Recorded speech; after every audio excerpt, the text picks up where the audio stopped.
Will come to order. The Subcommittee on Aviation and Space of the United States Senate's Committee on Commerce convenes today for what I consider a very important hearing.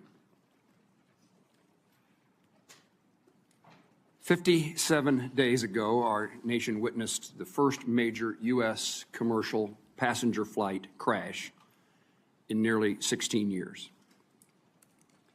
Families had their loved ones taken from them in an instant. Children lost their parents, husbands lost their wives, a Kansas couple lost their daughter, and a rural community in our state called Kiowa lost a husband and wife, a pillar of the community, who were traveling to visit their daughter in college. I've taken that American flight before. There were many Kansans on that flight, and several of the members of this committee lost constituents on the American Airlines Flight 5342 and the Army's Black Hawk helicopter. In addition to the families who are grieving, our first responders made heroic efforts to find survivors and save lives, and the investigators have spent nearly 2 months searching the Potomac River and working to reconstruct wreckage to find answers. It has been a difficult 57 days. 67 lives that were lost on January 29th were taken prematurely in an accident that, by all indications, should have been avoided. Now, the families of these victims, the Federal Aviation Administration, the National Transportation Safety Board, the U.S. Army, and Congress are tasked with how to best honor the memory and make certain accidents like this never happen again. I want to highlight NTSB Chair Jennifer Hamady and NTSB Board for their diligence and transparency throughout the investigations. That job obviously is not an easy one, but it's been done with professionalism and care. It's their work that we are here, brings us here today to review. NTSB's preliminary report into the Midair Collision provides insight into the events of January 29th, but many questions, certainly in my view, many questions still need to be answered, not only by the NTSB's investigation, but by our nation's aviation safety regulator and by the Army. The preliminary report provides alarming statistics in using existing FAA data on the risks at DCA to aviation safety. That data includes, and NTSB provides these numbers. In a 13-year period, not a single month went by without at least one, quote, close call between a helicopter and a commercial jet operating at DCA. Between October 21 and December 24, there were 85 incidents where the lateral separation between a commercial jet and a helicopter was less than 1,500 feet, and the vertical separation was less than 200 feet. And during that same time frame, there were more than 15,000, quote, close proximity events between a helicopter and a commercial airplane. The NTSB findings that it is possible for a helicopter on Route 4 to have as little as 75 feet of vertical separation from airplanes on approach to runway 33. I commend the NTSB for issuing urgent safety recommendations, and I commend the FAA in acting to implement them, particularly the permanent restriction of non-essential helicopter operations at DCA. However, I want to know how, with these statistics in the FAA files, why prior to January 29th, the agency failed to improve safety protocols at Reagan National Airport. This committee worked tirelessly to pass an FAA reauthorization bill last Congress that prioritized safety, enabling our industry to continue innovating and equipping the FAA with the resources necessary to keep our skies safe. We need a permanent confirmed FAA administrator to implement this important framework for the future of the industry. President Trump recently nominated Brian Bedford to lead the FAA, and I look forward to his testimony before this committee in the near future. I commend Secretary Duffy for his push to modernize airspace, and I look forward to this subcommittee working together to keep America's traveling public safe and improve public trust in our air travel system. Demand for commercial aviation is expected to grow 4% each year over the next 2 decades, and along with new technology and commercial spacecraft entering our airspace. This will further place demands upon our airspace and require the tools and guidelines to ensure a safe airspace. American Airlines Flight 5342 and Priority Air Transport 25 carried innocent civilians, selfless service members, talented figure skaters, fathers and mothers, husbands and wives, sons and daughters. And while Congress' response to the January 29th ought to be deliberate and not executed in a knee-jerk fashion, Congress must make certain that this loss of life occurs never again. In this early investigation, we have many unresolved questions. Among those for me is, why was the ADSB out, not transmitting on the Black Hawk? Was it turned off, or was there equipment malfunction? Why had precautions not been taken to mitigate the risk of collisions between commercial aircraft and rotor wing near DCA, the statistics I just described? What is the severity of this issue at other airports where combined traffic is also high? What explains the discrepancy between the altitude readings of the crew of the Black Hawk?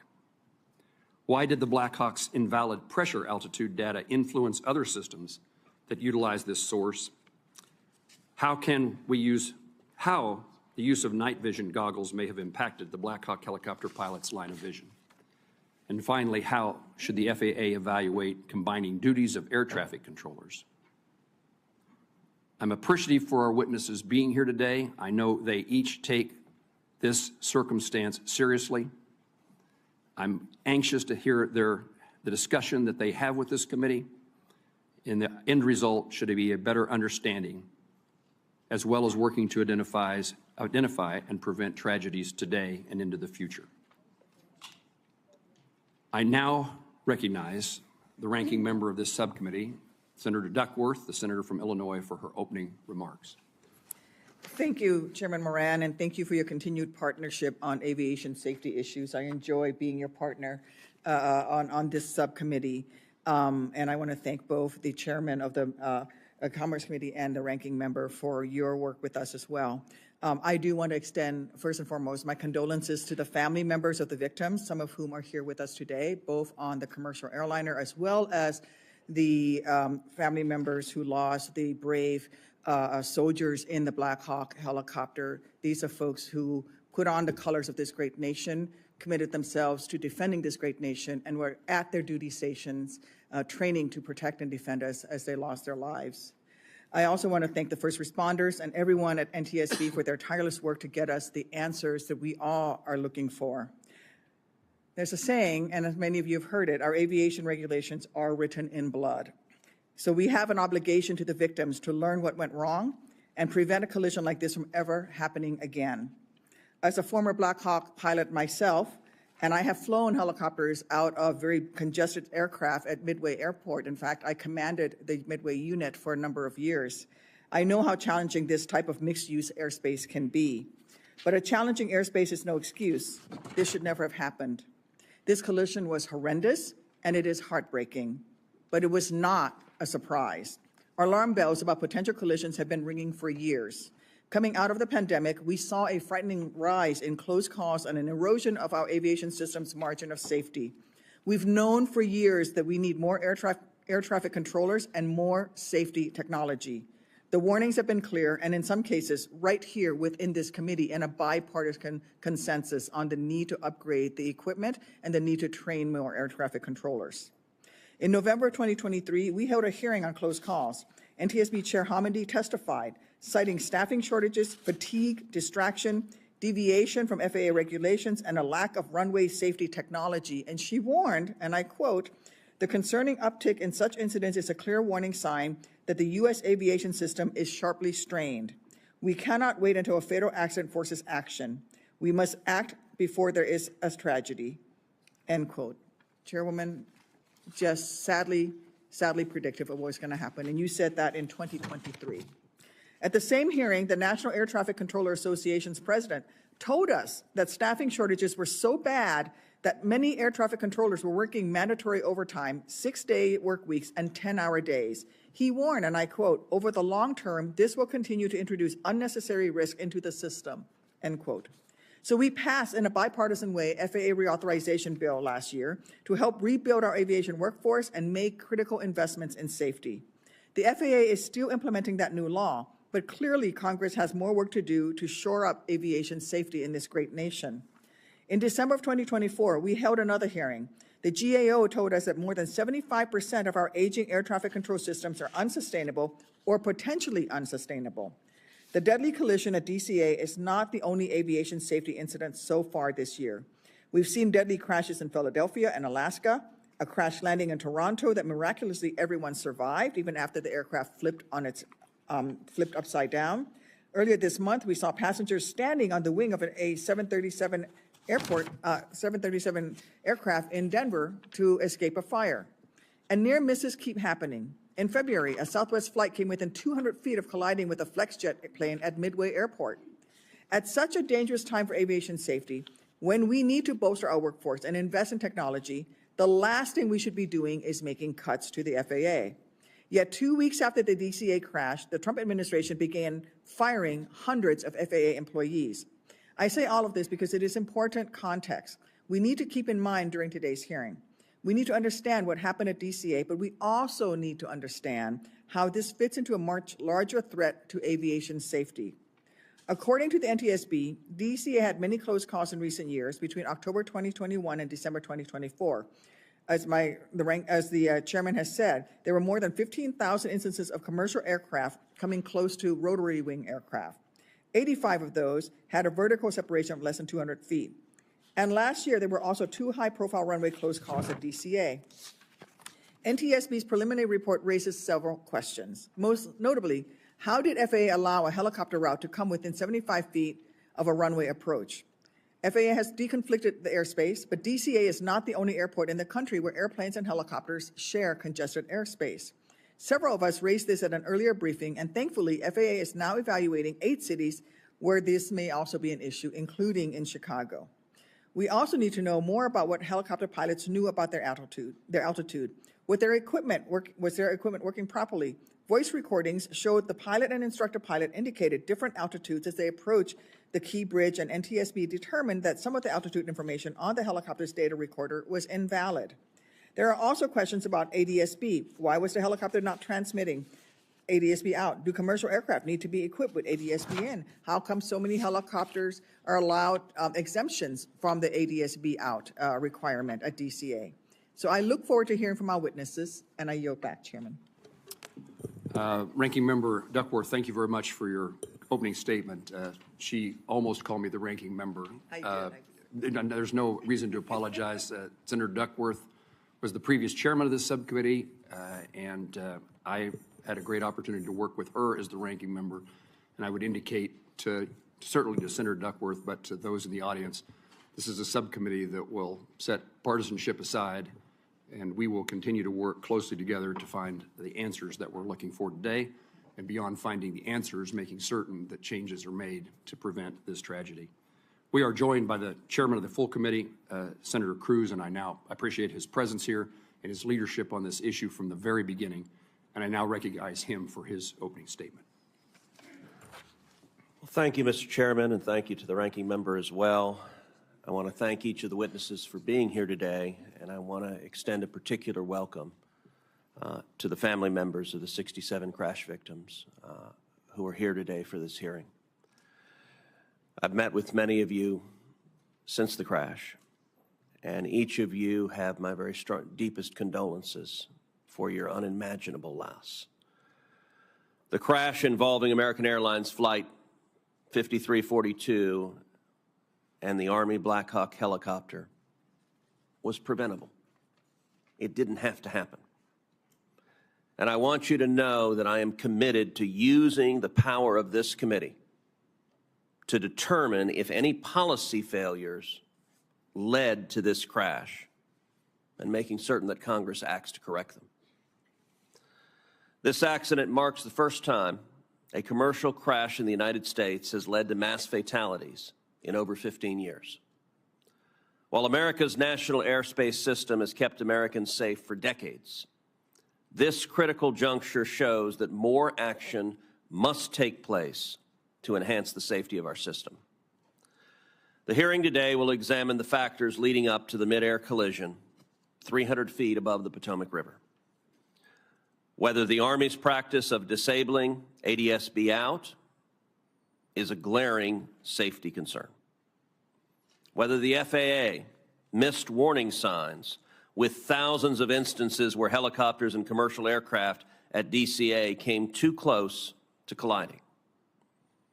Whether the communications between the air traffic controller and both of the pilots of the American Airlines flight and the Black Hawk helicopter was inadequate. The families of the American Airlines Flight 5342 victims deserve answers. Congress deserves answers. And the American flying public deserves answers to these important questions. The NTSB does terrific work. I'm grateful to Chairman Jennifer Homendy and her team for their thorough investigation of this accident. The preliminary report being discussed today is factual. It does not include analysis, nor does it include findings. It is just one step in what will be a lengthy and ongoing investigation. This committee will closely follow how that investigation proceeds and look forward to the NTSB's full findings. Some actions, however, cannot wait. Aviation safety is dependent on what is called the Swiss cheese model. Each layer of cheese represents a defense against an identified risk, building redundancy into the system to plug holes and prevent accidents. After decades of advancements, the U.S. aviation system has been held up worldwide as the gold standard of safety.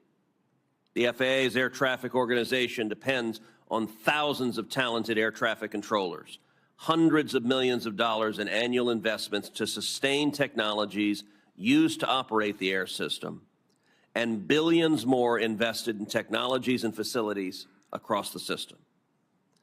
Even with these significant investments, the air traffic system is failing. Facilities, which are falling apart, are short-staffed, and projections show that the shortages will last for years. Over the weekend, the NOTAM system broke down for a third time in just 2 years. Congress has provided tens of millions of dollars in the past two years to modernize the NOTAM system, and it has broken down already twice this calendar year. President Trump and Secretary Duffy have pledged to take action to improve the air traffic control system. I plan to lead this committee in passing legislation to do the same.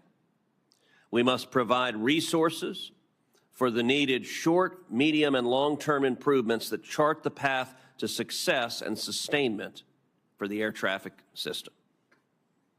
Earlier this week, I issued a call to aviation stakeholders for specific ideas to improve the air traffic system.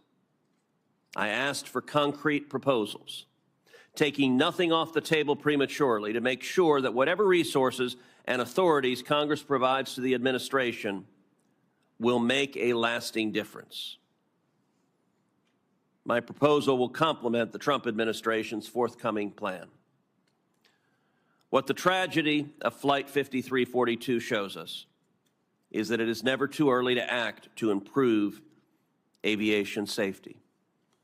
I want to thank the families of the victims for taking your enormous grief and channeling it into energy, channeling it into advocacy, channeling it into standing up and speaking out for other families flying on other flights, fighting for them so they don't have to endure the grief and loss that each of you is enduring.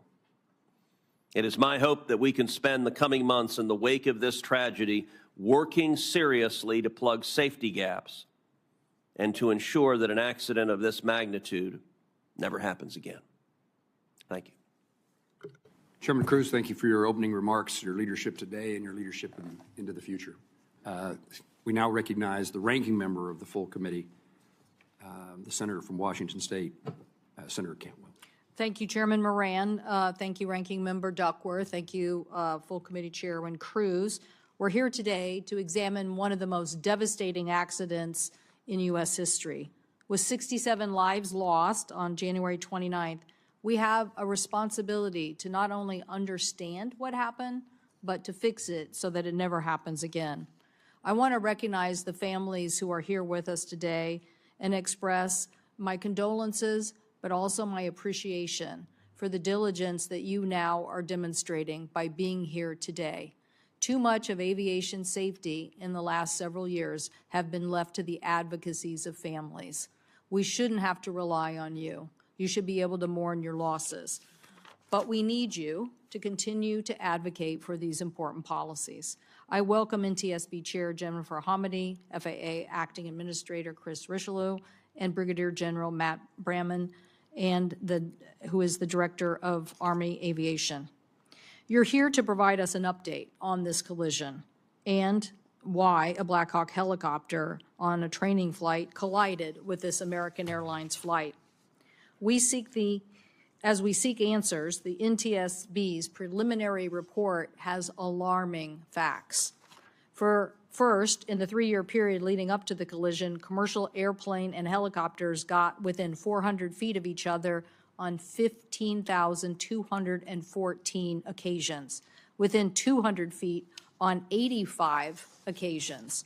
FAA's air traffic managers approve helicopter route charts annually, so if the data raised questions about the safety of these routes, the ball clearly falls into the FAA's court as to whether to act on this data or make changes where the helicopters can fly in DCA. A helicopter at 200 feet would only have 75 vertical feet separation from an airplane approaching on runway 33. These findings reveal a very systemic issue that demand answers from our witnesses today. Acting Administrator Richelieu, I want to know, why did the FAA not act? Why did the FAA not act on 15,000 reports of dangerous proximity? How were these helicopter routes allowed to remain when alarm bells were literally going off in the towers? This lack of oversight must change. The Army Black Hawk helicopter was not transmitting what is known as ADS-B out signal, although we don't know why. What we do know is that the military told our colleagues, House Delegate Eleanor Holmes Norton in 2023, that the military operates 100% of its flights in the National Capital Region without this safety technology, 100% of the time. On March 7th, I wrote Secretary Hegseth about this issue for a response, asking to respond by March 21st. I've still heard nothing back. I do not like this silence. It's deafening. General Bramman, I have questions about these policies, especially given that the FAA's 2019 rule stating that the deactivation of the ADS-B out technology pursuant to an exemption was not to be routine. Well, the Holmes letter says that not only was it far from routine, 100% of the time operated with this exemption. Acting Administrator Richelieu, your agency gave government airspace users a loophole. What we want to know now is why this was allowed to continue if we had this data and information. And are there any other agencies that are acting with ADS-B out that we haven't addressed yet? The FAA rule needs to change. Chair Hamady, I will be asking you about ADS-B requirements. In 2010, the FAA said that it was premature to require this kind of equipment on operators. Yet, at the same time the FAA made that decision, just 2 years earlier, you wrote a letter saying, disagreeing with them, but saying that the conclusion stating the, quote, the equipage of aircraft with ADBS out in capacity will provide for an immediate, substantial contribution to safety, especially during operations in and around airports. Why did we not listen? 15 years later, commercial aircraft are still not operating with this. If American Airlines regional jet had been equipped with this ADBS in, it would have been able to receive the Black Hawk's transmission, giving it a better intelligence on positioning. Tim Lilly, the father of the pilot from the commercial craft, who he himself is also Black Hawk helicopter pilot, and his wife, Sherry, spent many years working at Gulfstream. They know a thing or two about aviation. They gave me a list of actions they hope Congress can take to improve safety. Mr. Chairman, we all need to work together on this critical safety legislation.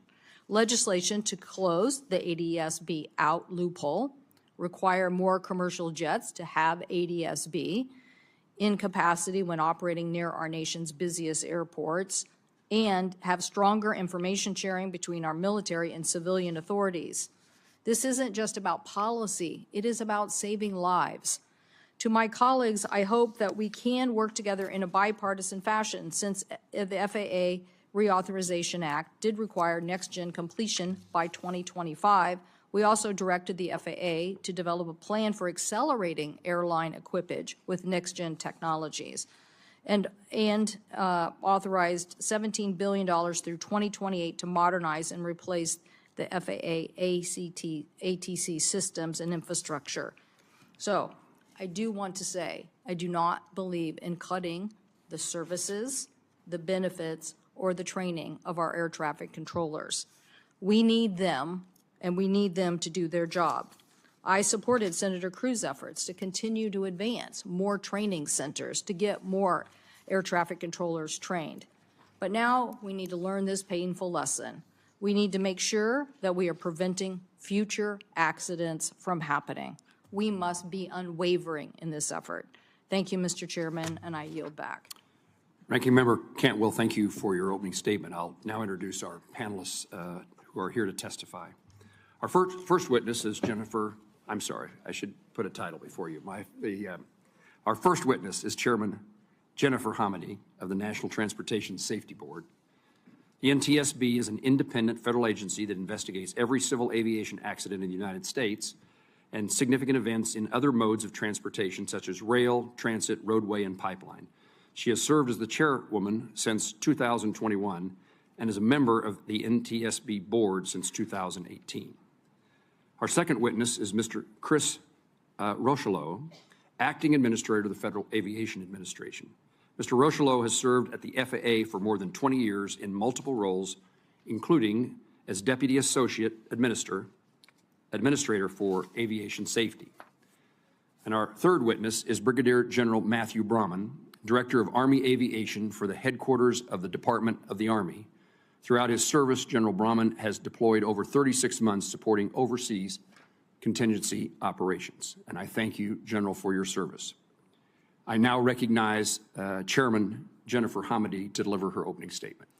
Thank you, Chairman Moran, Ranking Member Duckworth, Chairman Cruz, Ranking Member Cantwell, and members of the subcommittee for the opportunity to provide you with an update on our investigation of the midair collision that occurred over the Potomac River near Reagan National Airport on January 29th. The NTSB knows tragedy all too well. We experience it every day, which is why we fight so hard for safety. Yesterday, we remembered the 6 lives lost during the collapse of the Key Bridge in Baltimore a year ago. Today, we once again mourn the 67 lives lost at DCA, the 7 in Philadelphia, 10 in Nome, Alaska. We often talk about safety in terms of numbers. Did accidents, fatalities go up or down? It's important that we remember today that those who died at DCA and in other accidents we investigate aren't numbers. As you said, these are mothers, fathers, sons, daughters, wives, husbands, cousins, best friends who won't be there with their loved ones for Easter egg hunts, Passover seders, the end of Ramadan, Mother's Day, Father's Day, graduation, all of life's celebrations. Their families and friends, whether in person or online, are here today.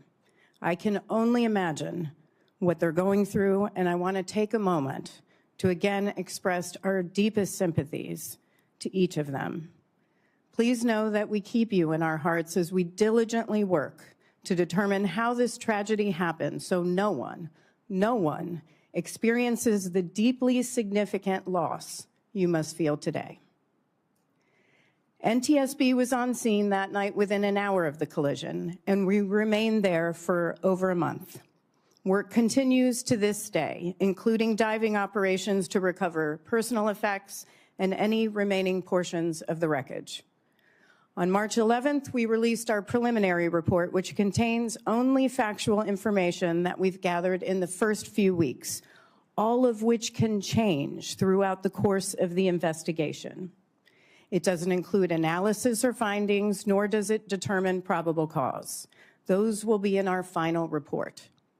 But we don't wait for a final report to take action if we uncover critical safety issues that require immediate attention, which is why, in conjunction with the release of our preliminary report, we also issued 2 urgent safety recommendations to the FAA.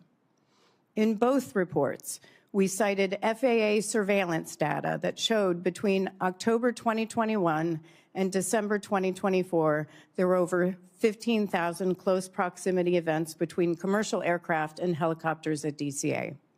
In reviewing that and other data, including airport operations and established helicopter routes, we determined that the separation distances between helicopter traffic operating on Route 4 and aircraft using runways 15 and 33 are insufficient and pose an intolerable risk to aviation safety. As a result, we recommended that the FAA prohibit operations on helicopter Route 4 between Haynes Point and Wilson Bridge when those runways are being used for departures and arrivals. We also recommended that the FAA designate an alternative helicopter route that can be used to facilitate travel between Haynes Point and the Wilson Bridge when that segment of Route 4 is closed.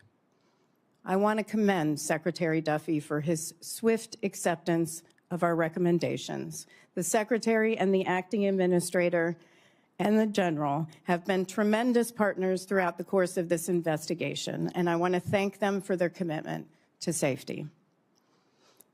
I know we're all searching for answers, the right safety solutions. But the NTSB is the gold standard for accident investigations for a reason. We are thorough and we're fact-based. We leave no stone unturned and we let the evidence guide us. Investigations take time. We have a lot of work to do in this investigation, from interviews to analyses of large volumes of documents and data to review, to air carrier operations that we have to review, helicopter operations, air traffic control, human performance, helicopter airworthiness, flight recorders, and more. In total, we have about 40 NTSB experts leading this investigation in collaboration with the parties and others, and we're aiming to complete this investigation within 1 year, barring, of course, any unforeseen circumstances. Now, I want to close by thanking you for your steadfast support of the NTSB, and I look forward to answering your questions. Thank you, Chairwoman. We now recognize the Acting Administrator Rocheleau of the FAA for 5 minutes. Thank you, Chairman Moran, Ranking Member Duckworth, Chairman Cruz, and Ranking Member Cantwell, as well as members of the subcommittee. Thank you for the opportunity to be here today to discuss the NTSB's preliminary report on the midair collision of PSA Airlines 5342 and a U.S. Army Black Hawk helicopter that occurred in January near Ronald Reagan Washington National Airport, or DCA. I would like to begin by offering my sincere sympathies to the families and loved ones of those who perished in recent aviation accidents, particularly the accident near DCA. The FAA continues to support the ongoing NTSB investigations. Our work with the NTSB will help us understand the factors that contributed to these accidents and we will use the data to inform future FAA actions. Aviation safety is the FAA's #1 priority. Let me repeat that. Aviation safety is the FAA's #1 priority. While flying remains the safest mode of transportation, aviation safety is not static. There's always room for improvement. The professionals at the FAA take their jobs very seriously and strive to ensure safety every day. But the fact of the matter is, we have to do better. We have to identify trends. We have to get smarter on how we use data. And when we put corrective actions in place, we must implement them with diligence. I want to thank Chair Hamady and the entire NTSB team for their dedication in their ongoing investigation. Earlier this month, the NTSB issued an initial report and 2 urgent safety recommendations. The recommendations align with the actions the FAA took under Secretary Duffy's leadership immediately following the accident to restrict helicopter operations around DCA, eliminating mixed helicopter and fixed-wing traffic, and carefully developing alternative routes. Following the NTSB recommendations, the FAA took action to make these restrictions permanent.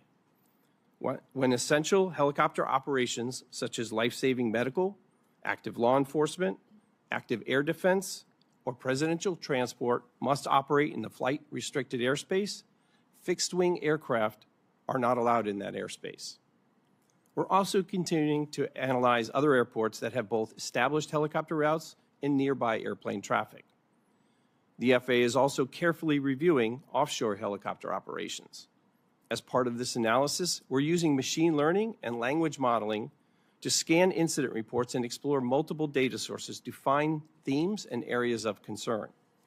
We will take immediate action if needed to mitigate any identified safety risks. Additionally, I will establish a safety risk management panel and engage with aviation stakeholders to identify additional hazard areas involving helicopter and fixed-wing interactions. And all aircraft operating in DCA Class B airspace will be required to broadcast their position and identification using ADS-B out, with very limited exceptions. We're bolstering aviation safety in other ways too. Air traffic control staffing is a top priority, as air traffic controllers play a critical role in keeping the American people safe. Right now, we have over 10,750 controllers on the job, with over 3,000 in training. We intend to hire another 2,000 controllers this year. We have streamlined the hiring process and incentivized hiring with a 30% increase in the salary of those who qualify to attend the FAA's Academy. And we're already seeing positive results from these improvements. During the hiring surge that closed last week, we received over 10,000 applications, and more than 8,000 of those were referred to testing. We also continue to maintain rigorous oversight of Boeing to ensure the safety and compliance of its aircraft designs and operations. This oversight extends to ongoing monitoring of Boeing manufacturing practices, maintenance procedures, and software updates. We're working closely with Boeing to address any safety concerns and to ensure that all required modifications and improvements are made to meet the highest safety standards. We have a strong foundation at the FAA, and we're going to make our agency even stronger. We are refocusing our energy and directing all of our resources to safety, and will continue to recruit, train, and retain the best and brightest for the FAA team. I thank you for the opportunity to testify today. I also thank President Trump and Secretary Duffy for putting their faith in me to lead the FAA during this time. The work we do at the FAA isn't easy, but it's vitally important to the American people, and I'm proud to once again be part of the FAA team. I look forward to your questions. Thank you, sir. Recognize Brigadier General Matthew Brayman for his testimony.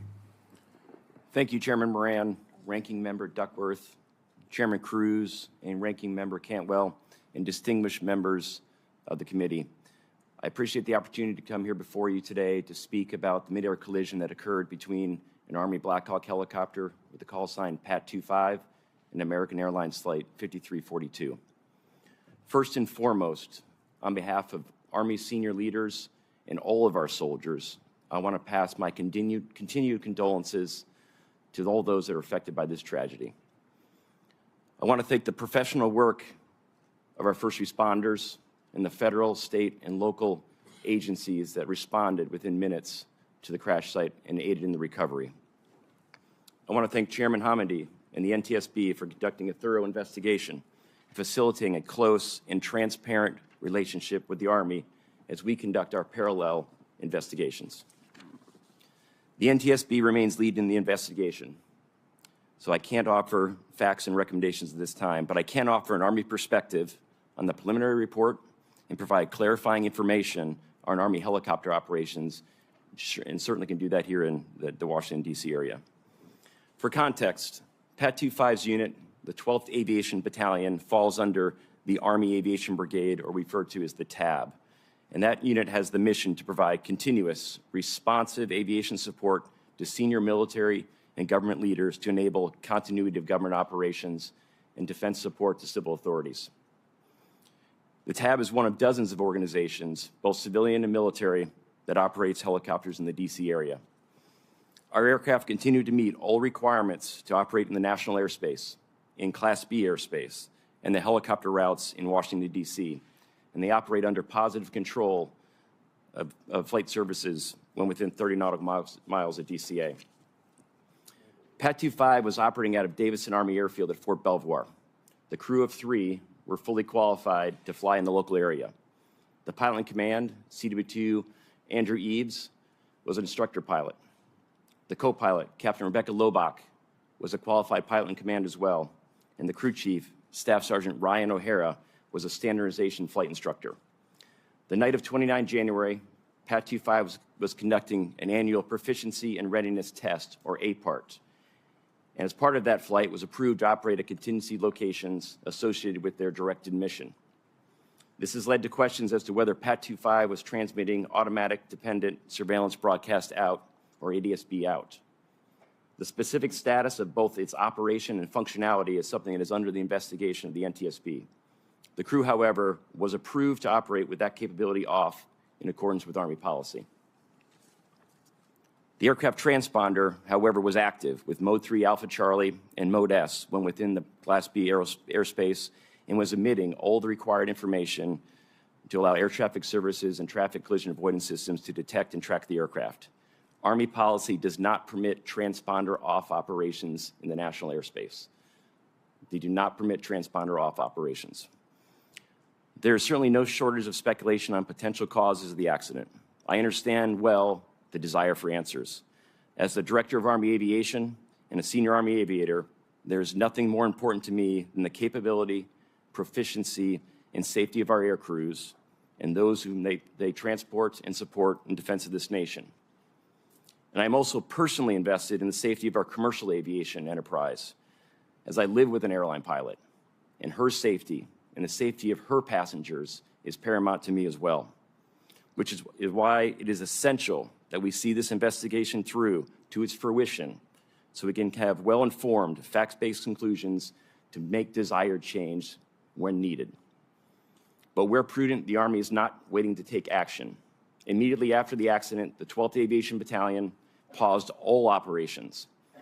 They've only recently resumed flights and only outside the 7 nautical mile radius of DCA, with the exception of flights directly supporting the Secretary of Defense and the Chairman of the Joint Chiefs, and that remains true today. The Army continues to fully comply with all FAA restrictions on helicopter traffic over the Potomac River near DCA. The Army is actively participating, along with other military services and agencies, with an FAA-led working group to redesign the Route 4 helicopter corridor as recommended by the NTSB in its preliminary report. We've also issued interim guidance to elevate the approval authority to operate ADSB off.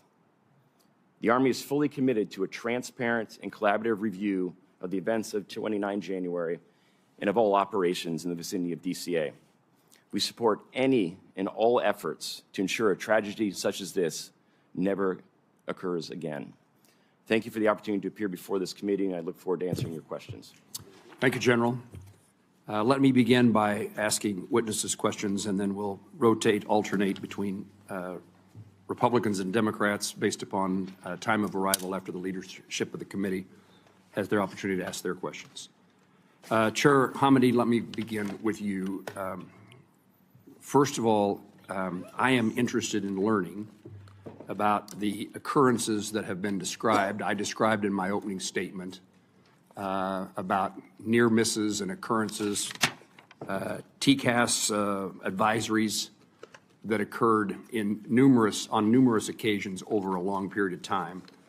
And what I hope you, and I will ask the administrator of the FAA these questions, but I would like to know, what did people know?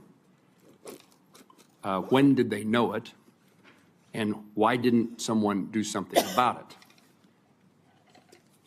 In asking you about this topic, is the information that is collected by the FAA, that's where these statistics that we've each mentioned, that's where they come from. Is that true?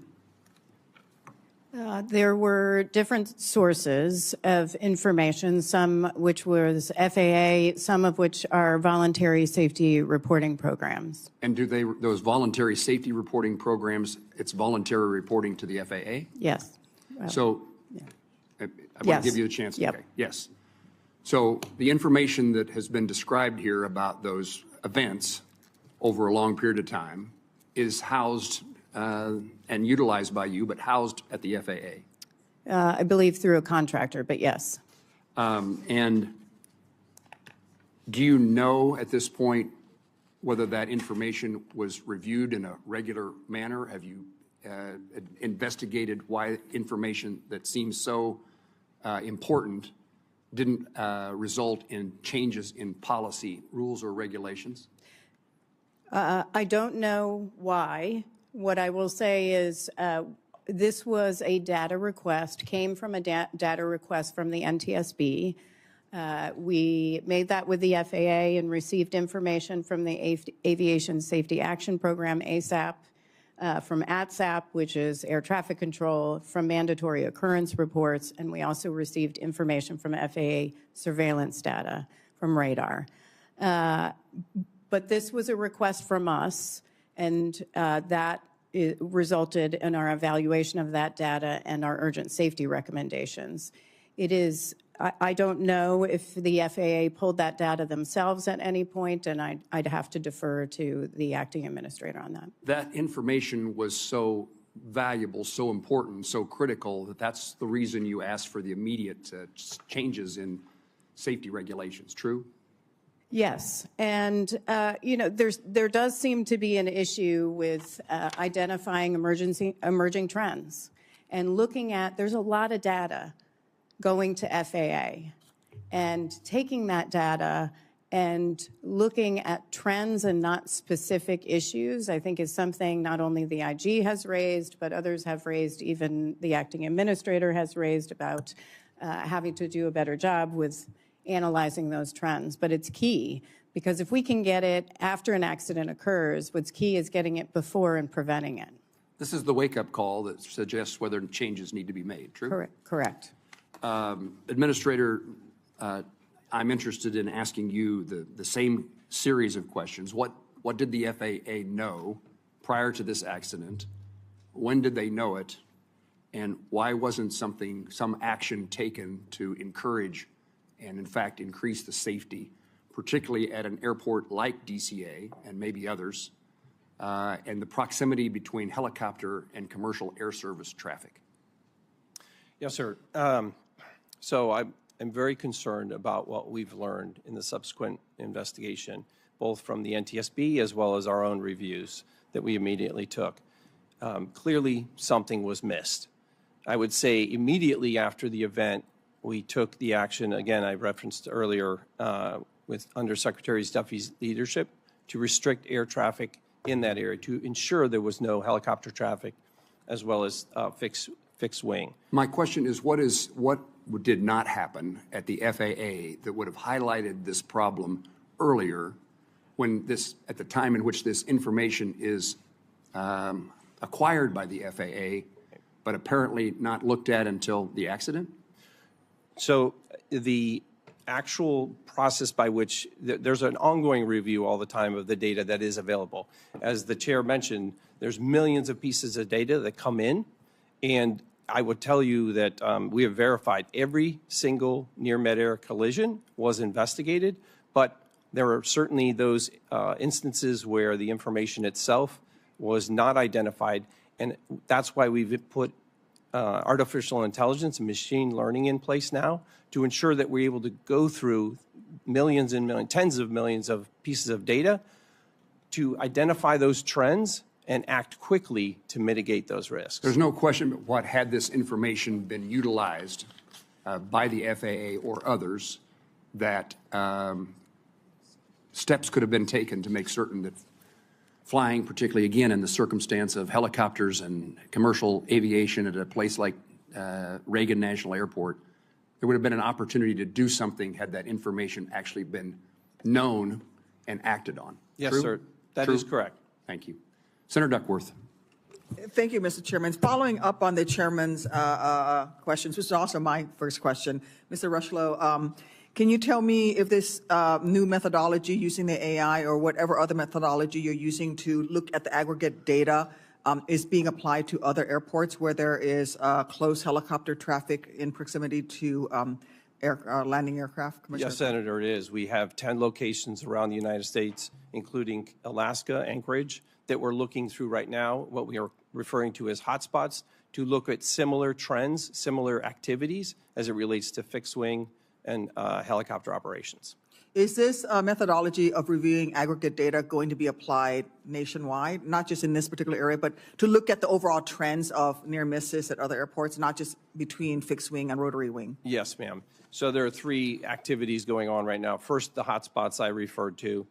Second is kind of a nationwide use of this review and use of this new capability that we've just admitted. And then, of course, the ongoing analysis and how we're doing that with our industry partners as well as the military. Thank you. According to NTSB, between, as we've said, between October 2021 and December 2024, there were more than 15,000 instances of commercial aircraft coming close to helicopters.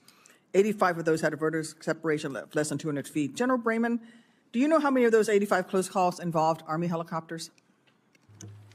Ranking Member Duckworth, we do not. Can you tell me why that is? That data in those databases is currently not shared, but certainly the Army is interested in becoming part of an opportunity to share data because that's relevant to our safety as well. Mr. Rushlow, will the FAA commit to sharing that data with the Army? Yes, ma'am, we will. Thank you. We've also asked for that information, and we're going to share it as part of our investigation with all the parties. And I think this needs to be ongoing into the future so that especially the military aircraft that are flying within rotary wing close vicinity, these folks should be getting this data, and we can do that moving forward. Administrator Rushlow, will FAA, or I've already asked that, General Brayman, can you explain the Army's rationale for its policy that gives commanders discretion to determine how many crew chiefs are needed for a particular mission? I think it's important. I don't think that the civilian population understands the extent to which the Army does risk assessment and risk mitigation and risk analysis and that process. I think would be important. And how are you going to be implementing that process moving forward? Thank you, Ranking Member Duckworth.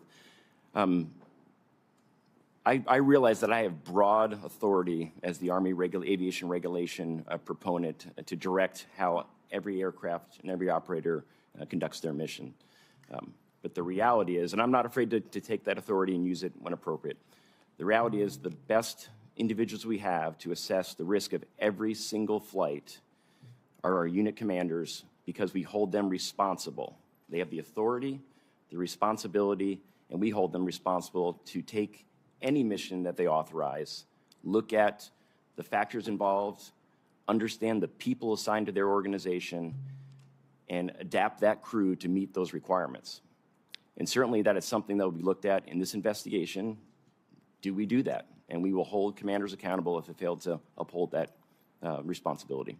Can you speak to if a risk assessment for a particular mission comes in at medium or high risk, how the approval authority of that changes? Because you mentioned the approval authority for the DCA area has been raised higher for ADSB out, correct? Yeah, yes, Senator. So all missions go through an initial approval process. So a commander has to authorize a reason for an aircraft to fly. At the completion of that authorization, The crew then assesses all the risks associated, known and expected risks associated with the mission they've been tasked to do. That discussion involves a third party, a senior officer or senior aviator within the organization that then assesses that risk and directs the crew to make any changes to mitigate anything that either that briefing officer understands based on their experience. And then when those things are implemented, it goes back to a commander who must authorize every single flight. So in the occurrence of things like ADSB out operations, that authority resides with a medium risk authority. So a battalion commander must approve that mission in particular. And in this case, the policy allowed that to be delegated down to a company commander. And they must approve that it meets the standards of the policy completely. We have now elevated that risk to high risk. That requires an 06 commander to approve any mission that has ADSB off. Mr. Chairman, I'm going to ask your indulgence for an extra 30 seconds because my next question I think applies to everybody here, and I think people will be interested. Please proceed. Thank you.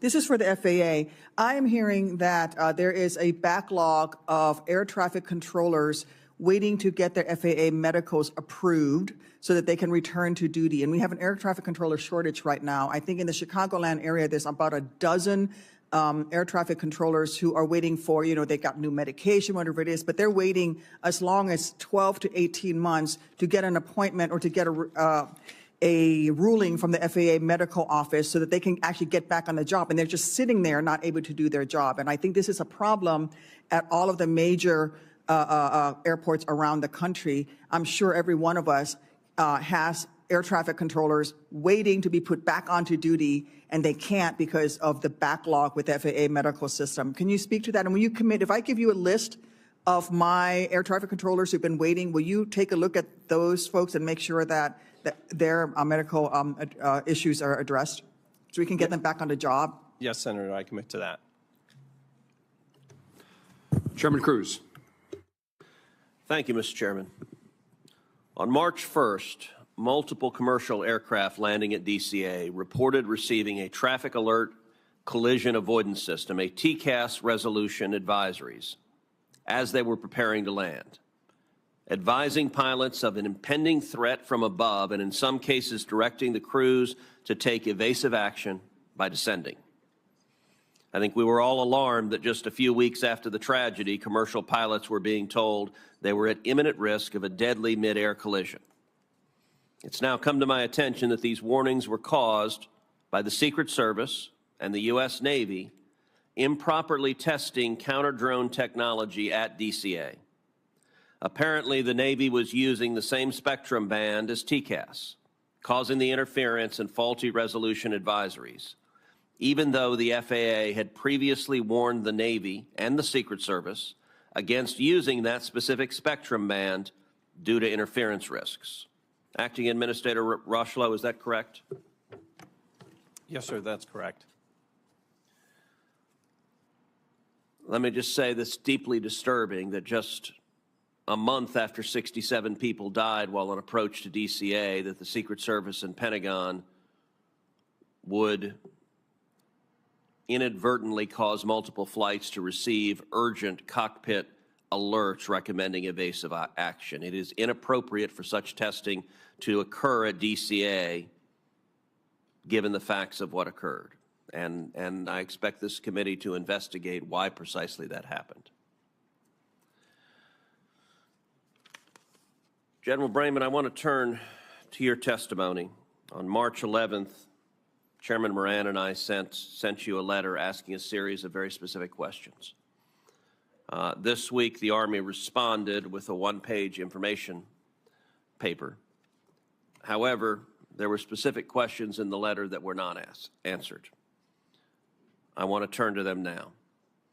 We asked you specifically, how frequently does the Army turn off ADSB out transmission?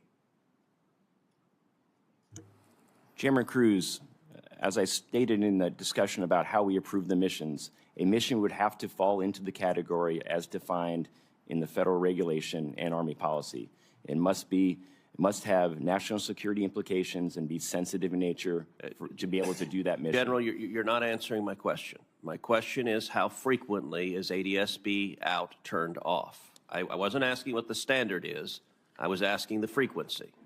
I can take the number for record, Senator, but I can tell you the types of missions and the majority of the missions they fly are missions associated with that national security mission. Is it accurate that ADSB out is turned off for 100% of missions flown by the Army Air Brigade at Fort Belvoir? Senator, I think you're referring to the June 8th letter from the Joint Staff to Representative Norton. In the context of missions, meaning the things, the operations that the 12th Aviation supports in their mission requirements, I would say that's an accurate statement. I would not say that's an accurate statement of 100% of the flights being flown by that organization. Okay, so I want to understand what you mean by missions. Does missions capture training flights? Only training flights that would have been operating in a location that's sensitive as part of their continuity of government operations. Well, that would be all of them around DCA, is that correct? Only specific sites that are part of that continuity of government operation. In your one-pager, you said 75% of the flights are mission rehearsal readiness flights. Are those operated with ADSB out? They are, Senator, yes. So right now, today, the Army is flying helicopters in and around DCA Airport with ADSB out turned off. Is that correct? When conducting their NORTHCOM directed mission, that is correct. I have to say I find that shocking and deeply unacceptable. And I want to encourage the Army right now to revisit that policy and to revisit that policy today. And I can tell you, if the Army chooses not to, I have a high level of confidence that Congress will pass legislation mandating that you revisit the policy. If today another accident occurs over DCA with another helicopter that had ADSB out turned off, the Army will have very direct responsibility for that. And I am at a loss to come up with any justification for risking the lives of the traveling public with that decision. You can't change the decisions made yesterday, but you can change decisions made forward. Now, it's my understanding the Army has a memo, August 9th, 2024, entitled ADSB Out Off Operations in the National Airspace. My staff requested that memo from you, and my understanding is your team declined to provide it. That is also unacceptable. I want to ask you at this hearing, will you commit to providing that memo to this committee? Senator, I'll commit to reviewing the information and getting what we can to you. Absolutely. That answer needs to be a yes, that you will provide that memo to this committee. Senator, we'll review that and we'll look at the ability to give it to the committee. Absolutely. If it is not provided to this committee within 24 hours, I am confident that you will have a senior commanding officer give you a direct order to provide that committee, provide that memo to this committee. And I just want to underscore, there's no reason the Army has to wait for the conclusion of the NTSB report to revisit your policy on ADSB out. You can do so right now. And I got to tell you, I spent this morning looking in the eyes of family members who lost family members. I don't know how I would do it tomorrow to another room of family members who lost loved ones because yet another helicopter was flying with ADSB out. And so I cannot urge you more strongly, change that policy right now. Senator Cantwell. Thank you, Mr. Chairman, and I too would have asked for the same memo, so I want to follow on in the same line as Senator Cruz. I also want to associate myself with the information you're requesting on spectrum interference. This is one of the issues that I think, one of the reasons why I think spectrum and spectrum fights are so important is because I think the agencies with adjacency and issues, we can't leave this up to the flying public and But I want to go back because, Brigadier General, you mentioned in your testimony, we now have the additive dialogue that we just heard, but you said it's not allowed. You're saying it's not allowed. ADBS out was not allowed. That's what you said earlier. Is that in your testimony? In addition to the Holmes letter, you basically stated that using ADBS out, it's not like it was not allowed. Army policy is ADSB out is not to be used for routine use. Okay, so acting administrator, did you know this? Did the FAA know this? Did the FAA know and understand and absorb this? Did you know that you were allowing a flight to go within 75 feet of each other and there was no signaling message that we have already identified as a safety measure is something that we have had as a requirement? So I understand the FAA was aware of this. We have an existing memorandum of agreement with the Department of Defense. Did you know it was 100% as the Eleanor Holmes Norton and as the Brigadier General is pretty clear this morning, we don't allow it, even to the point of not answering Senator Cruz when they're going to change it, because I'm pretty sure their attitude is going to be, we don't allow it. He's going to say he would rather have a route somewhere where he can fly without it. That's what he's going to say. And so, you know, that's a separate issue over here. Our job, though, is the FAA oversight, and you can't give exemptions to things that you don't understand. And so he, in their application, kind of made it sound like, well, it's not going to be that routine, but he's very clear. They're never turning it on if they don't have to. They're never turning it on. So what I don't understand is why the FAA didn't understand that. Why you would allow this design. This is the wrong design. Whoever said you could fly in this airspace this close together without a safety feature that was already being required by the FAA and then giving them an exemption makes no sense. So why did you allow it to happen? So I can't speak to why the previous administration may have allowed for that memorandum of agreement, which is why we, effective today, will require in any DCA Class B airspace, ADSB out to be turned on, except in very limited circumstances. What are those other limited circumstances? So that other would- agencies? Is there any other agency that's doing this? So that we have 46 different helicopter operators within the National Capital Region. But again, DCA Class B airspace will now require ADSB on to be out. What other agencies are operating this way? So we have certainly a number of military units. We have local law enforcement. We certainly have the Department of Justice and FBI. We have a number of different agencies that fly the Park Police, and those are the entities that we're working with closely now to make sure, first and foremost, they understand the new restrictions that we have in the airspace. Do they have exemptions? Some of them do. Are you concerned about this? Absolutely, which is why we immediately put in place the requirement to have ADSB out on. And so you think they're operating that way? Yes, ma'am. You think that Homeland Security is operating that way?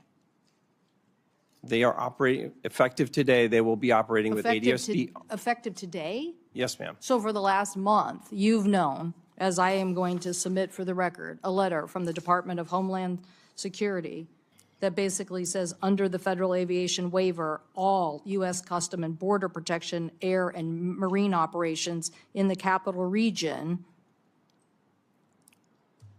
basically have this exemption as well. So And they haven't had. So I want to understand, if people were Sure. still flying in this airspace, we all fly in and out of this airspace. Right.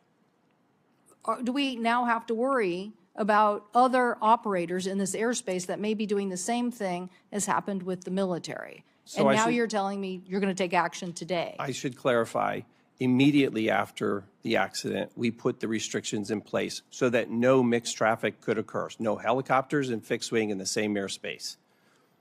Today, we're requiring the ADSB out to be on. So previous to this day, the fixed wing as well as helicopters were not allowed in the airspace. So we cleared So now the complexity of now that today, airspace. you're going to say to Homeland Security, you have to have ADBS, basically the automatic surveillance broadcast system has to be on. You're going to make that today. That's correct. Well, I For would. any of the Class B airspace that you can see in the graphic, in that red airspace, that's required. Acting Administrator, you're not building faith in this system of oversight of the FAA if you're telling me that we now have a bunch of other operators in this airspace that you now said after the accident were prohibited, but now you're going to turn them back on, and if they meet this requirement. And we have letters from them thinking that they're exempted. I want to see this rule. This would have been a great debate with Mr. Bradbury before the committee, because the American people, these poor families have lost loved ones. This is not their day job. It is your day job. It is the day job of the FAA not to allow these exemptions to become prolific and everybody use them, and then us have to sit here and figure out how to do our oversight job of you to make sure that these details are exposed when we can't even get a memo from some of these agencies. So, Mr. Chairman, I know my time has expired, but I will come for a second round with the witnesses, because I think it's clear. The NTSB has been very clear on the requirements for ADSB in, and in this case, if they would have listened to them, it's $40,000 to equip, $20,000 to equip one plane. You could probably equip the whole fleet of aviation for $100 million. I guarantee you their lives, the family lives, are worth that. Thank you, Mr. Chairman. Before recognizing Senator Budd, does the FAA, Mr. Rushlow, does it have the authority to supersede the operations of the Army and these other agencies in the airspace around airports? We haven't gotten the Army to say they're going to do this with their own policy, but you say you're mandating it. Do we know that the Army and others have to follow your mandate? Yes, sir, they do. Okay. Senator Budd. Thank you. Well, first and foremost, I want to offer my condolences and prayers to all the families that are here today. I'm saddened that so many North Carolinians were lost in this accident, including Captain Rebecca Lobach and the 4 members of 5342's Charlotte-based flight crew. Samuel Lilly, Jonathan Campos, Denasia Elder, and Ian Epstein. Senator Moran, I'm sorry for the loss of so many Kansans as well in this incident, and I want to thank you for organizing this hearing. Chair Hominy, thanks for your work so far. On page 9 of the preliminary report, it states that the MPFR, the multi-purpose flight recorder's reading for pressure altitude conflicted with other altitudes readings. Ultimately, this conflict led your team to invalidate the pressure altitude reading provided by the recorder. Can you provide any details on the differing altitude readings? And do you have any update on whether this conflicting data was limited to the MPFR, or if that was provided to the flight crew and perhaps was a confusing factor? We are still looking into that and doing some testing. What I will say is the pressure altitude was determined invalid on the Black Hawk because we would expect that to be somewhat similar to the CRJ, but it was much lower. So we determined that that was invalid and it couldn't be used to calculate the barometric altitude. We would need 2 sets of data, which is pressure altitude and barometric pressure setting. We had the pressure setting. We don't have the pressure pressure altitude data for that. So we can't. We were not able to determine from that what the barometric altitude was of the Black Hawk. However, we are looking at other data. Okay, thank you. General Brahman, PAT 25 was operating out of Davison Army Airfield on a pilot annual standardization mission at the time of the collision. Given the concentration of senior military and civilian officials surrounding DCA, how vital are these missions to readiness for continuity of government operations? Senator, they're extremely vital. To go back to Senator Cruz's question about how many flights are done, 75% of the missions flown by the 12th Aviation Battalion are in direct support of the continuity of government rehearsals, exercises, and making sure crews are familiar with how to get that mission accomplished. And they stand ready every single day in a 15-minute alert string to do that mission. Thank you, General. Can the Army continue to fulfill its priority air transport missions without access to Route 1 and Route 4? The Army is certainly, the fact that we're in the working groups will allow us to help influence routing that will allow us to continue to do that mission. I'm confident we can do that. Thank you. Chair Hamady, again, in your view, is a permanent closure of Route 4 the only solution that allows for continued operations of both rotary and fixed-wing aircraft around DCA? And it's permanent closure when runways 15 and runway 33 are in use. That was our recommendation to the FAA. Thank you. Yep. Administrator Rocheleau, the aviation investigation report from the NTSB shows that the separation between an aircraft on approach of runway 33 would have a mere 75 feet of separation from a helicopter operating on Route 4 and hugging the shoreline of the east bank of the Potomac. Was the FAA aware of this conflict prior to January 29th? And given the insufficient vertical separation that we're talking about, was the FAA relying solely on controllers in the DCA tower to deconflict the approach to runway 33? So the FAA was aware of the design of that airspace in advance of December 29th. I would say that's one of the reasons why we immediately restricted that airspace after the incident to review the circumstances around the airspace itself. In addition to that, it's one of the reasons why we are looking at hotspots or mixed traffic areas around the nation, whether that's Boston, Dallas, LA, and Anchorage. Thank you. Chairman. Senator, can I? Please. There is a DC helicopter working group that we have been trying to figure out who is part of the working group and get minutes and get documents from that working group to see what information was shared and what was discussed over the years. We have not been able to attain that yet, and I hope we can from FAA and others. Are you a part of that working group? We are not part of that working group. But you have access to it, and they are willing to provide what they find. We have requested information. We have not even been able to identify who is part of the working group firmly and get documents as part of that working group. We've requested all of that information because we do want to evaluate what was discussed. We're also going to interview the FAA cartographers on how this route was mapped because that 75 feet is max. That is the maximum.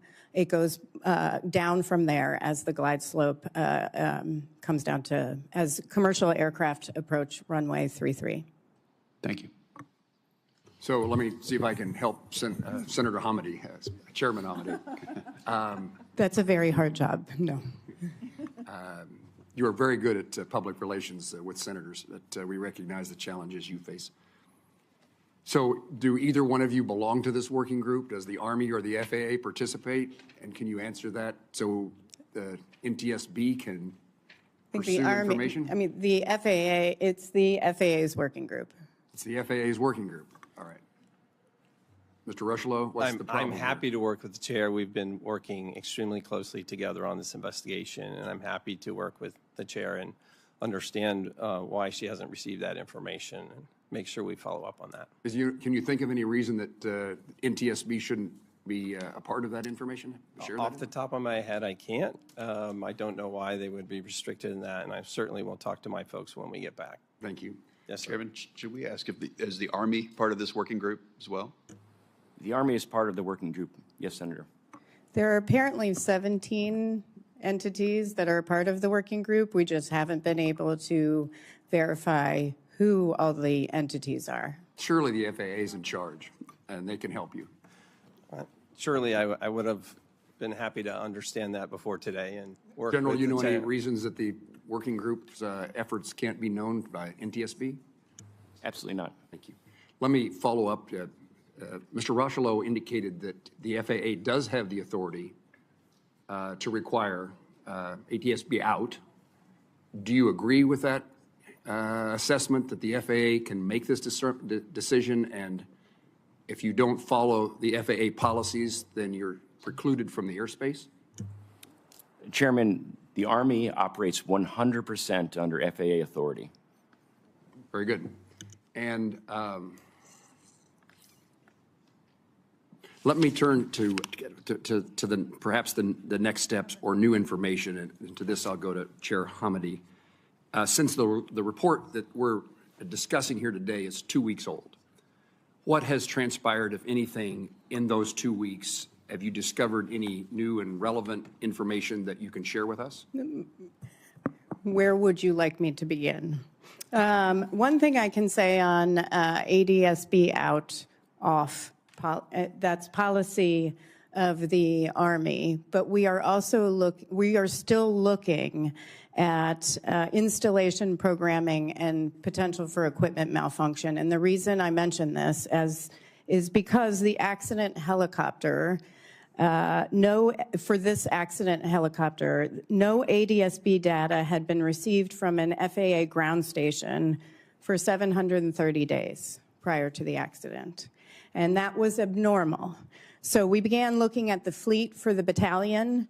The battalion had 25 helicopters. That includes this particular helicopter. 9 of them were Mike models, and all were transmitting ADSB out when they were turned on, because we have to verify that it's working. There were 16 Limas, including the accident helicopter, which we're still looking at, but 7 were transmitting when ADSB out was turned on. 8 were not, and stopped doing so sometime between May and November 2023. We don't know why. 5 of those started transmitting since the NTSB identified the issue and began working with the Army to try to isolate the reason. So I just want to let you know that you can have ADSB out on, but you also have to make sure that it's working. You indicated working with the Army, but there's other participants in this arena. Absolutely. And then were you narrowing it to the Army as if something is necessarily wrong there? Or more broadly, there's a problem in receiving the information? For the ADSB out on, we wanted to look at the helicopter fleet for the battalion to see if whether ADSB out on, when turned on, was actually transmitting data. Because we did think it was abnormal that for the helicopter involved in the accident, it wasn't transmitting data for so long. Any explanation, General? Chairman, this exactly is what the value of the investigation is. There are things that you would not normally look at that are being determined here, and that's certainly going to help us drive policy and any changes that we need to do as a result of the investigation. And certainly the NTSB has the expertise to do that. So what we're hearing from Chair Hamady is that there may be, it may be transmitting, it may be on, but there's no receipt. There's, I don't know, technical problems in the process by which it's not providing the information it's supposed to provide, right? Chairman, obviously the functionality of any Army equipment, it's certainly Army aviation equipment, is important to me. So if we're discovering that there's a challenge there, we will take direct action, absolutely. This is not an inconsequential thing, right? No, it's not. And I think for the public watching, because I think there are a lot of people watching, is ADSB out broadcasts latitude, longitude, and altitude and velocity once per second. It updates once per second versus 4 to 6 seconds for radar, which is significant when you have converging aircraft. Mr. Rochelow, you indicated as of today there's a change in policy at FAA. I would be interested in knowing if that change in policy is only related to DCA airspace, or you are making those requirements, putting those requirements in place for other airports. Thank you, Senator.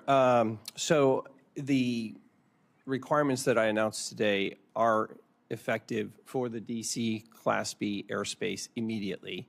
That part of our ongoing work, as I related earlier with respect to hotspots and the mixed traffic that we've seen that could be problematic, are areas where we're looking at kind of adding that requirement in. It seems premature simply along the lines of the way airspace is structured in different locations that we need to focus before acting too quickly. So we want to make sure That is, we're looking at the different airspaces and how they're constructed, that we're taking kind of intentional, careful action. And that intentional action is underway. You're doing Yes, that sir. at other airports Absolutely. today. And wherever we find a risk, we will mitigate that risk immediately. Chairman Hamady, I asked you a question, then I interrupted you, and you sound like your answer would be lengthy of the things that you've learned in the last 2 weeks. I'll come back to you after recognizing the two senators to my left. Thank you, Mr. Chairman. I want to follow up on what Chairwoman Hamady is talking about, testing the ADSB out, whether it's actually transmitting data, because the data was not received. Will we be able to check that with all of the other rotary wing operators that are in this region as well? Or is that something the FAA should be mandating? Is that they could do that? I mean, you're not looking at the other operators because they're not part of this accident, correct? So then my question for Mr. Rushlow is, will you be directing, will the FAA be directing all of the other helicopter operators, whether it's Homeland Security, local law enforcement, who have this exemption to ADSB out, will you be directing that they actually test their equipment to make sure that it is actually transmitting the data that can be received? Yes, Senator, I think that's part of our ongoing work in the collaboration between those operators and how we make sure they, first and foremost, understand the requirement, and second, that their equipment is functional. Okay, thank you. I wanted to also follow up on my earlier questioning about the FAA's air traffic controller workforce. I had mentioned, you had committed to looking at the list of names I gave you that I will be giving you for the air traffic controllers who are waiting for medical review. I would like for you I'd like for you to commit to reporting back to me in writing about how many controllers around the country are waiting for medical clearances so that they can return to work, and what the FAA is doing to make sure these medical reviews are happening in a timely manner. I will commit to that. Thank you. In the race to hire more air traffic controllers, and then the staffing was adequate on that evening, but we could have used more air traffic controllers, obviously. And in the race to hire more air traffic controllers, I want to make sure the FAA does not lower your long-standing high standards for air traffic controllers. There could be a temptation to sacrifice effectiveness for efficiency, but the FAA must stick to its stringent standards to protect safety. Can you assure this committee that as the administration works to hire more air traffic controllers, you will not in any way lower the high standards that is currently required for individuals to become certified air traffic controllers? And there's plenty of places, a lot of them are in actually Kansas, that have the expertise to help us train air traffic controllers, as long as we keep those high standards. 100%. Part of our ongoing activity to surge in air traffic controller hiring is to look for the best and the brightest, and that's exactly what we're going to continue to do. Thank you. You're back, Mr. To follow up on Senator Duckworth, you should look to Kansas, and we'd welcome you. I'm going to turn to Senator Schmidt in just 1 second. General, the senator from Illinois was asking about routine maintenance and determining whether equipment is working. You have a standard in place that what Chairwoman Hamady said.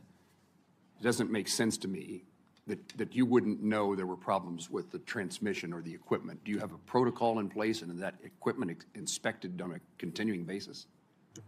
Certainly, Chairman, with general aviation operations, we have protocols for the status of aircraft. I will have to get back to you and take it for the record on what the protocol is to ensure that ADSB out transmissions outside of the aircraft are being received. It's something I'll have to look on. How do we do that? And whether protocol is being followed? Absolutely. Thank you. Senator Schmidt. Thank you, Mr. Chairman. And my friend from Illinois would agree. I certainly don't want to. I don't want to see us reduce standards. I guess, in following in that same spirit, with Mr. Rochlow, can you commit that no hiring decisions will be made based on race? Yes, sir. Again, we're looking for the best and the brightest, and we're prioritizing those who are best qualified. Because, as you know, there's a lawsuit by about 1,000 folks who are claiming that they didn't get a job because of their race, the FAA. We're all about Yep. making sure the best and the brightest are there, and we do that through a Great to testing hear. mechanism. That's great to hear. I did want to ask, General, and again, I apologize if this has been asked before. They're running us in and out of here, different committee hearings, armed services. I did want to ask, this was a very strong crew in the Black Hawk. Is it typical, or I guess, is it a problem? Is it typical and is it a problem to have someone who is a lower rank as this is my understanding, that the evaluator was a lower rank than the pilot? Is that a typical situation? Is that problematic? Is that not a problem? Do you think it contributed in any way? I just wanted to get your assessment. Thank you, Senator, for the question. It is extremely typical in Army aviation because the preponderance of our force are our warrant officers, and they are professional aviators. That's what they do for their entire career. And so they are our instructor pilots, our maintenance test pilots, our safety officers, and our commissioned officers fill roles of leadership within the organization. So it's a very routine to have a senior member being evaluated by a junior member. Okay, so I'm sure you've gone through this analysis, and I just feel like in the spirit of making sure we're getting this right moving forward, that you don't think there's a systemic problem associated with maybe somebody with a lower rank saying something to somebody of a higher rank in those kind of situations. You've went through that analysis, I'm assuming. Absolutely, and that is certainly the personalities of crew members and capabilities is something that is considered in that risk brief process for every single flight. Is it the right crew? Is the crew mixed properly? Commanders would know if there's issues with simple as they don't get along, and commanders would take that into account before approving any flight. And I guess for the FAA, and again, maybe you've been asked this before, but clearly in the chairman's opening statement and a number of the committee members, just the report, the statistics of the number of near misses between helicopters and aircraft landing at DCA, that, you know, those operations now have been halted. Can you just explain to the American people why that didn't happen before? So, again, I'll say that the reports that were come in previously were certainly analyzed, but something was missed, and since that time, we've been using new tools available to us, artificial intelligence, machine learning, to be able to scan the tens of millions of data points, to be able to do that analysis in a more proactive and ideally at some point here predictive way to to identify risk earlier and to mitigate that risk. But this wasn't a new issue at DCA, right? This is an issue that had been a longstanding concern. Is that accurate? It's accurate. There were a number of reports that came in, and I would say that we've, as I mentioned earlier, we investigate every single near mid-air collision, and even as we talk about spectrum issues, Chairman Cruz mentioned, we have teams that go out and assess the airspace itself, making sure that we're working with partners, whether it's on counter-UAS technology, to make sure that airspace is as clean as possible from interference. And so moving forward, obviously as a response to the tragedy that happened, and I would be remiss not to express my condolences to the families who are here. I know everyone has, and it's devastating for each and every one of you, including some folks from back home. And so your advocacy does matter, and it will carry beyond today, right? This is important. So I ask in the spirit of that, moving forward then, is that how you see things, that the state of play as it currently is now will continue? Yes, sir. We'll continue to use the latest tools we have to be able to assess that data and work with the industry, with the aviation ecosystem, if you will, to identify that risk early and to mitigate that risk immediately. Okay. Thank you, Mr. Chairman. Thank you, Senator Schmidt. Mr. Rocheleau, at the moment, whether it's on or off is irrelevant because there's no flights. You're announcing something that doesn't, at the moment, matter because you have not lifted the ban on the flights. Is that true? So it's helpful to, if I can just point to the graphic. In the graphic, I can explain that in the yellow sectioned area, the the graphic there, that is where there is no mixed traffic. No helicopters, no fixed wing, except for those very few circumstances where we have emergency national security type of traffic. In the red section, in that red airspace, is where ADSB out, so DCA Class B airspace is now required. You'll also notice where, based on the NTSB recommendations, where we've eliminated Route 4 down going north to south on the Potomac, as well as Route 6 that formerly, you can see on the left side of the graphic, was in effect between from the west to the east, where Bowling Air Force Base is. I'll have to think about that. Yes, sir. Thank you. Mr. Chairman, if I could, just for the record, because I see we have several Senator colleagues. Cantwell, you're recognized. Thank you, Mr. Chairman. Just to clarify on your point, Acting Administrator, we still have a rule that says they have an exemption, all sensitive. So I know you're making a declaration today, but I don't think that supersedes the rule. Now, maybe President Trump's going to call all these agencies and tell them to stand down, but legally, whatever the FAA is doing today doesn't take precedent over that rule. So when I come back for a second round. I believe the FAA has control over that airspace, and they can say. They can definitely shut it down, but as it relates to the rule, his decision just to say that you now have this requirement that a rule gave them an exemption to. I think he can issue an emergency directive. Is that correct? So it's the agreement we have in place with the helicopter operations that fly without ADSB out is an actual memorandum of agreement. It is not a formal rule. So it's an agreement we have with the Department of Defense and the other helicopter operators in the DC area. And we can get a copy of that, the MOU? Thank you. Senator Hickenlooper. Senator Hickenlooper. Thank you, Mr. Chair. Mr. Rushlow, you earlier testified that you've looked at the places, the airports with higher volumes of mixed traffic. I think you mentioned Boston, Dallas, Anchorage. Is that assessment, have you gone through all the airports? I mean, does that mean that other airports in other large cities or where we have a fair amount of mixed traffic are okay? Good job. Thank you. So we have 10 locations, a total of 21 airports. So we are doing this hotspot review, this mixed traffic review across the nation, including in the Anchorage area. So we're reviewing all the airspace designs to see where we may have this indicator of risk with mixed traffic, so helicopter operations as well as fixed wing. And so you mentioned Boston, Dallas, and Anchorage. That's not the full list, I assume. That's correct, sir. And so when will this be done? So obviously, 21 locations, I'm receiving regular updates.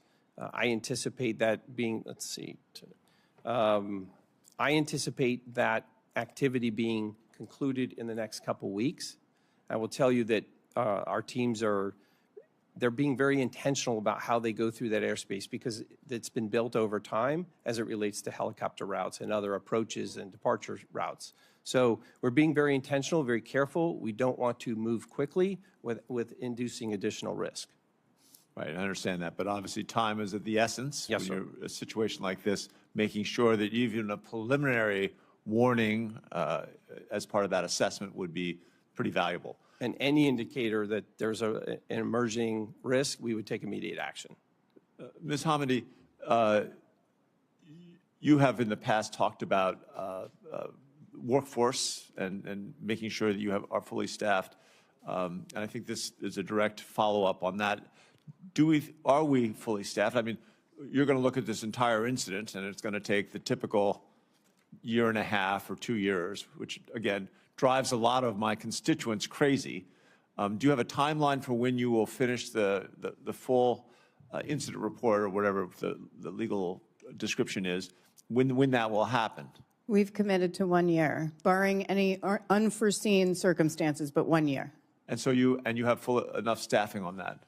We have 40 experts at the NTSB that are currently leading this investigation. It is a high workload because it's not their only investigation that they're focused on, but they're very committed to this one. And then we have an entire agency that supports them. Right. We have a array of past reports, and it varies dramatically, but I appreciate the fact that you're trying to accelerate this. I think it frustrates a lot of people that it takes, so long. I mean, how long does it take to gather the facts? So, it is a complex investigations, and our investigations are very broad, and there's a lot of information that can change over time, and we are very fact-based, following the evidence. So we do, that's our credibility, so we want to be exact when we issue something. I will say, I do have to congratulate our workforce, because when I came on as chair, we had well over 400, close to 500 reports that were 2, 3, 4 years old, and they're now below 2. Right. So that is significant, but the complexity of investigations, and then the fact that some things we don't have control over, like if we can't get access to evidence because a district attorney or law enforcement is prohibiting us in a certain situation with a highway crash, that can extend the timeline. Sure. No, I've seen that. But I think in something like this, where time is of the essence, I appreciate you guys making the effort, and glad to hear that you have the workforce.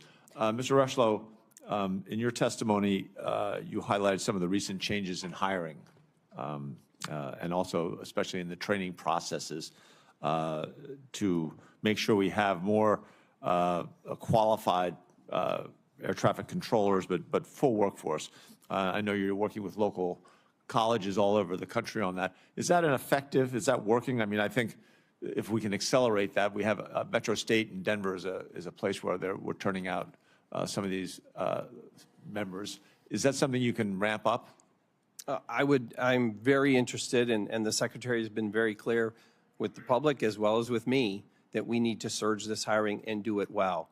Again, back to the testing, the surge, bringing people in. As it relates to additional college initiatives, we have an enhanced college training initiative, ECTIs, that we're using in, I believe, 4 universities right now.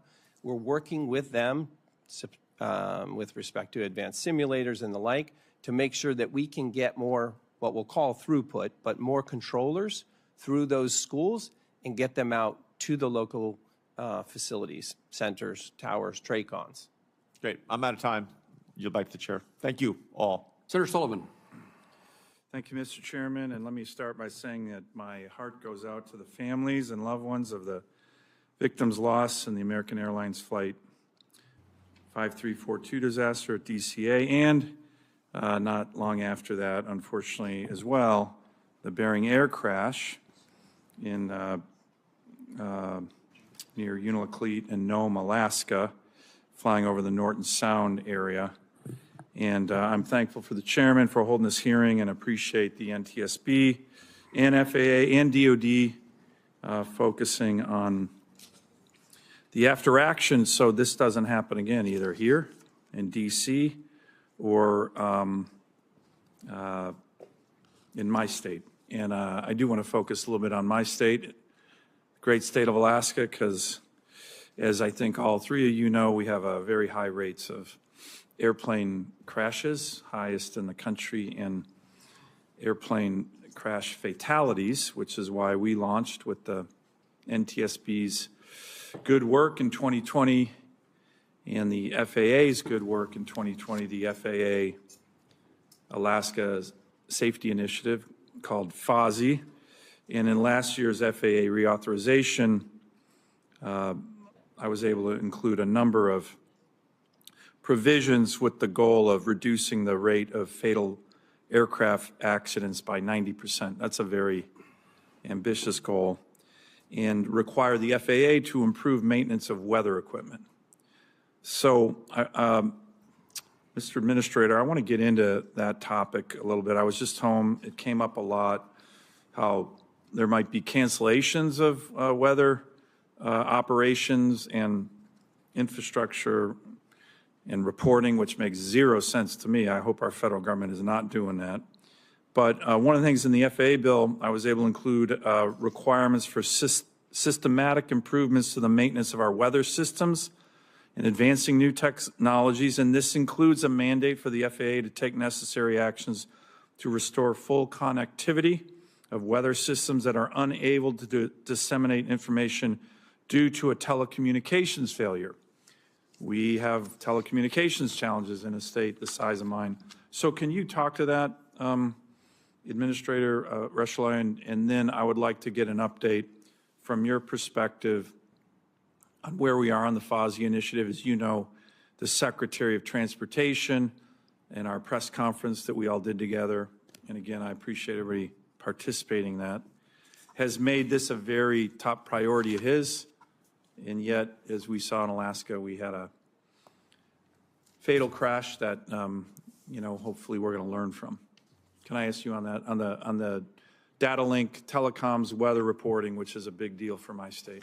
Yes, sir, I appreciate that. And I appreciate the opportunity to talk a little bit more based on our previous conversation. Your leadership, as a result of that and your request, I did travel recently to Alaska to go and understand more. I met with the NTSB lead investigator along with my investigators as it related to the Bering Air tragedy. By the way, thank you both for coming up to Alaska. I know it's not the easiest, closest state to get to from Washington, D.C., but it's important that you're showing my constituents that it matters. Yes, sir, and I agree. It's very important. I understand, having been there a number of times, the unique nature of Alaska, certainly its topography, as well as the need for safe aviation operations. So related to, again, reauthorization and the commitment to work to have better communications throughout Alaska, one of the initiatives, one of the reasons I went to Anchorage was to understand more about how we're, the maintenance issues, the connectivity issues, whether that's on the telco side or satellite. And one of the things we're doing right now, and I met with our own technical operations people in the area to test Starlink, so satellite, because of the unique nature of it and the difficulty with telco. We need another solution. Yeah. And one of the ways we believe we can do that is using satellite-based technology. And so that's what we're experimenting with right now. Well, by the way, I really appreciate, the press here kind of went crazy and, Starlink and, that's actually really helpful for us. And we appreciate the Secretary called me and said, hey, we're going to connect some of these terminals through Starlink because that's the most effective way to do it. So I appreciate it. I appreciated that you guys were working it. Can you give me an update or Madam Chair, an update on the FOSI initiative and then any preliminary findings you're seeing from the NTSB preliminary report on the Bering Air crash? Senator Sullivan, this needs to be your last question. It is, Mr. Chairman. We are still working on that investigation, of course. The preliminary report was issued and did find that the aircraft was over 1,000 pounds overweight, but we also are going to look at the center of gravity on that airplane and see how that factored in. And then we are really focused in on weather that day as well. As you noted, weather infrastructure is critical for Alaska, and we have a number of recommendations on weather observing stations and also the importance of pilot reports and having air traffic control when a pilot reports weather conditions to pass that information along to other pilots in the area, and that's something we're looking at as part of this investigation in particular. Great. Thank you. Thank you, Mr. Chairman. Senator Sullivan, thank you. I don't want to diminish the circumstances that Alaskans faced and the circumstance you as their senator represent. We're trying to get everybody's questions in before the vote closes, and I recognize Senator Klobuchar. Thank you very much, Chairman. Thank you, and to the families. Just such a tragedy, and I know there are those watching at home as well, including the family. Wendy Jo Schaefer, a Minnesotan mom, 2 little kids, and husband, and we lost her. So, Chair, I want to thank you for your work. I know how complicated these investigations are. And could you just briefly talk about any open recommendations on communications that don't come out of this, that the NTSB, I know you have over 1,000 open safety recommendations, and while this investigation is ongoing, just open recommendations related to technology and anything that would improve communication? Related to this investigation? Not related. Oh, not related. I Okay. understand you. We have a number of recommendations that remain open, including a number of recommendations issued to the FAA. On communications in particular, I mean, one thing I will mention that we haven't talked about that we are looking at as part of this investigation is our longstanding belief that ADSB in also needs to be mandated by the FAA. We don't know what relevance that has to this investigation yet. However, it is a longstanding position of the NTSB.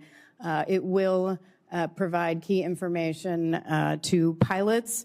And in 2008, in our comments for a notice of proposed rulemaking to FAA, where they decided not to require it, we said equipage of aircraft with ADSB and capability will provide an immediate and substantial contribution to safety. Just a couple of years ago, and we just talked about Alaska, we investigated a midair collision in Ketchikan, and we reiterated, and this is the statement, that NTSB remains concerned that without a requirement to install and use ADSB supported airborne traffic advisory systems, mid-air collisions will continue to occur. And that was in 2019. Okay. So we'll look at that as part of this investigation. Okay, thank you. We all know full funding of the FAA couldn't be more important. Last year, we passed the bipartisan FAA bill to improve aviation, workforce training, and actually Senator Braun, then Senator Braun, now Governor, and I had the bill to require the FAA to conduct maximum hiring of air traffic controllers at the FAA Academy. And I guess I'd ask you this, Acting Director Rushlow, you discussed in your testimony the efforts that Secretary Duffy and the FAA have taken to bolster the air traffic workforce. I think 91% of the air traffic control facilities operate below recommended staffing levels. I think there's 3,000, some short. This is, I got from some of the people who do this work. Can you talk to the current state of staffing and how do you plan to maintain recruiting levels? We did have an increase, I believe, last year.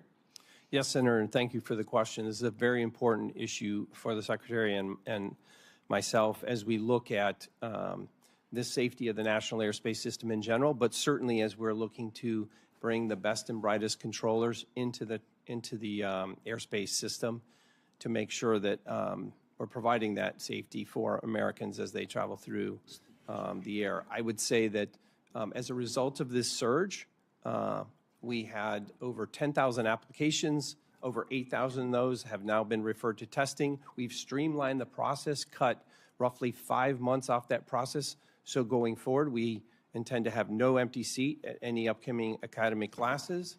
I would also say that we expect our partnerships with other schools, universities, to be able to bring more people into the career field itself. It's an exciting career, and even incentivizing students to come to Oklahoma City and with an additional 30%. We've kind of put all our focus on this effort in addition to the many other things we've got going on, but controller hiring is of paramount importance. Very good. As you know, we have a very active airports in Minnesota, a major hub. I would ask you to look at the Duluth Air Traffic Control Tower, just because it's the third oldest in the nation, and Secretary Duffy's aware of it. It's had flooding, and it's a major air base up there as well for the Guard. Thank you, Senator. Yes, and Representative Stauber and I have been working together on that. Anyway, last question is just the importance of fully funding the FAA. Quickly, for both of you or all three of you. I can talk about fully funding the NTSB. Yes, please do. You've done that on previous occasions. You're important, but We did get an increase in funding that I do want to thank you for, to 145 in the CR. It was an anomaly, but for fully staffing the NTSB, right now we're at 427. We went down in the last couple of months because people left. We will be able to go up to 450, but fully staffing the NTSB to accomplish our mission would require hiring between 485 and 500 personnel, which requires resources. So as you consider FY26, it would be helpful. That's very helpful. And I certainly echo those sentiments. Fully funding the FAA is critical, not just for the workforce, but for our facilities and equipment. The situation is quite concerning to me as I review over 30% of our facilities being unsustainable going forward. We have to invest in that infrastructure going forward. Thank you. I know that's no solace to the families, but knowing that that you were stepping back and looking at all of this right now, so other tragedies can be avoided, couldn't be more important. So thank you very much. Gives me an opportunity to editorialize. We need to pass appropriation bills and not continue to utilize continuing resolutions. And that's directed at not necessarily my colleagues here, but my colleagues generally. Senator Duckworth. Thank you, Mr. Chairman. I agree with your last statement. I just have two quick questions. General Brayman, I have never had a warrant officer be afraid to tell me when I was doing something wrong in the aircraft, and I prefer to have them as a pilot in command to myself. Speak a little bit to crew resource management and how it works in an air crew. Especially, it was not just about, this is speaking to Senator Smith's question, not just about between the two pilots, but also the role of the crew chief, and do they have the ability to speak up as well? Thank you, Ranking Member Duckworth. There's nothing more important in an air crew than crew resource management, and that is taught from day one. And everyone has an equal voice. And obviously, the pilot in command is the one that's designated with the authority to command that aircraft. But I have never been in an aircraft that was ever in an environment where all members weren't a valued member of the team, and we rely on all those members to accomplish the missions we're doing. Thank you. I'm just going to wrap up by saying how important it is to fund and resource the NTSB. You guys do amazing work. You yourself, Chairwoman, oftentimes I'll call you when something happens, whether it was a door plug incident or something, and you were already on the ground or in the air on your way there. And you need the resources to do your work. And as we're seeing from this investigation, how critically important that is, not just to find out what happened, but to prevent future accidents. So I could not agree with you more that we should be funding you. Mr. Richelieu, I think we also need to look at the facilities at FAA, and we need to talk to that. And I'd love to get your commitment to come out and tour the facilities in the Chicagoland area and see the condition of this repair that they are in. I commit to that. Thank you, Senator. Thank you. And with that, I'm going to turn it back over to the chairman, who's been very generous.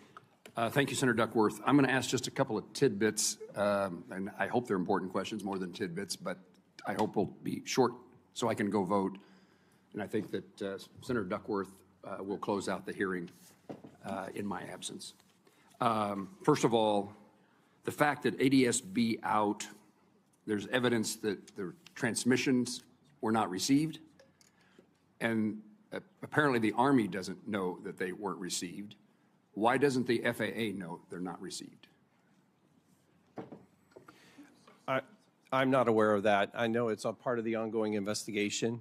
I don't believe that we receive any helicopter information from the Army. But somebody has to be reporting that they were sent but not received. Who do they report that to?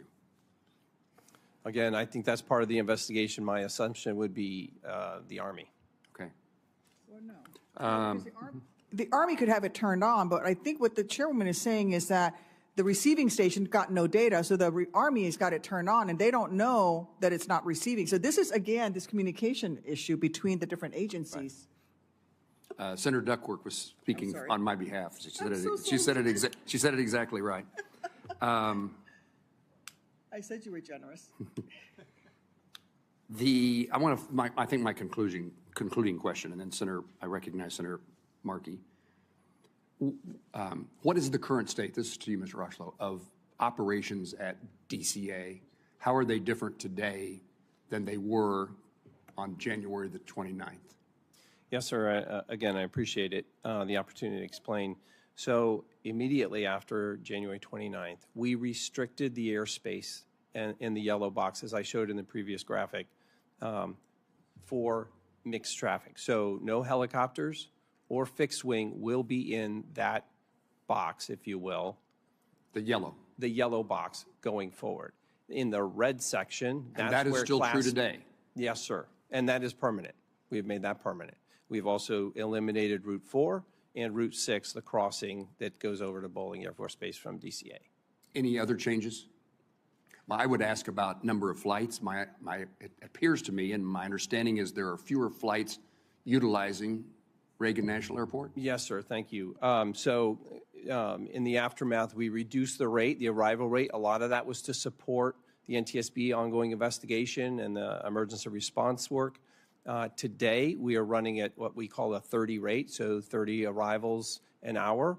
And we're doing that largely in partnership. I mean, we received great information from the NTSB regarding some feedback they were receiving during their preliminary investigation regarding the workload on the controllers themselves. Obviously, the tragic event has an effect. I mean, these people come to work every day. They care about what they do.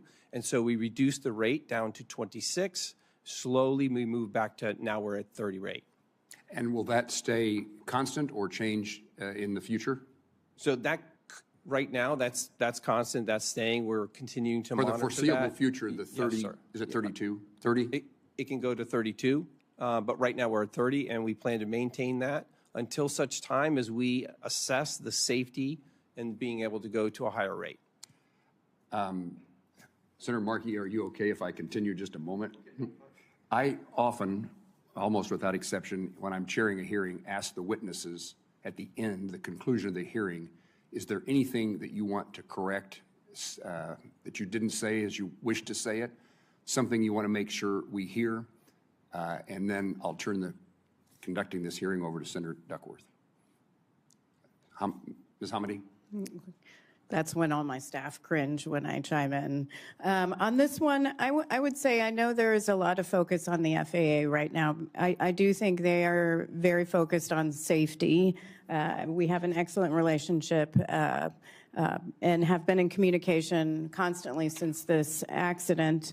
I would say one area we're really looking at also is how the Army evaluates when there's reporting of close calls. Do they get those reports, the Army I'm talking about?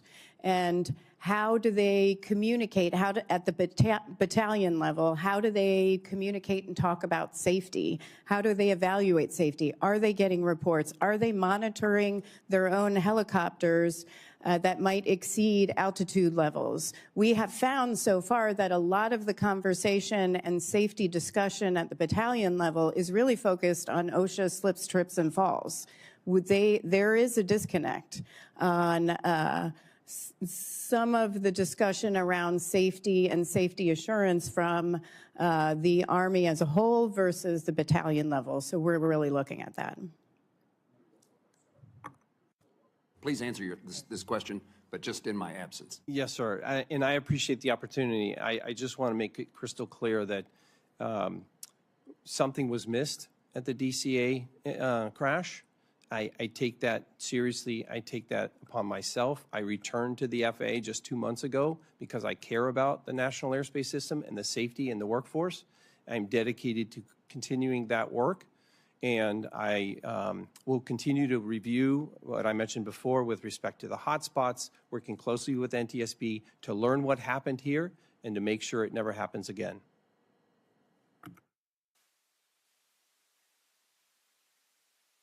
General, I'm going to ask you to suspend so Mr. Markey can ask his question, because he's going to miss a roll call vote if he doesn't get to. I recognize Mr. Markey. Thank you so much. And thank you, Mr. Chairman, Ranking Member. I want to take a moment to express my deepest condolences to the families who lost loved ones in the tragic crash in January. Your pain is unimaginable, and your presence here today is a powerful reminder of the lives that were so suddenly and unfairly taken. I want to specifically note the individuals from the Skating Club of Boston who passed away in this crash. Spencer Lane, Christine Lane, Gina Han, Jin Han, Jenya Shishkova, Vadim Naumov. We had a similar plane crash in 1961 that devastated the Skating Club of Boston. The trauma for the city of Boston and for your families is great.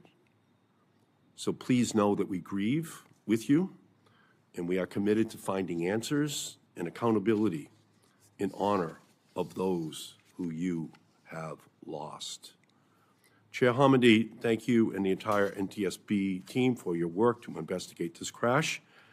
I want to discuss the altitude of the Black Hawk helicopter. NTSB's preliminary report notes that a few minutes before the crash, the pilot indicated that the helicopter was flying at an altitude of 300 feet, while the instructor pilot said it was at 400 feet.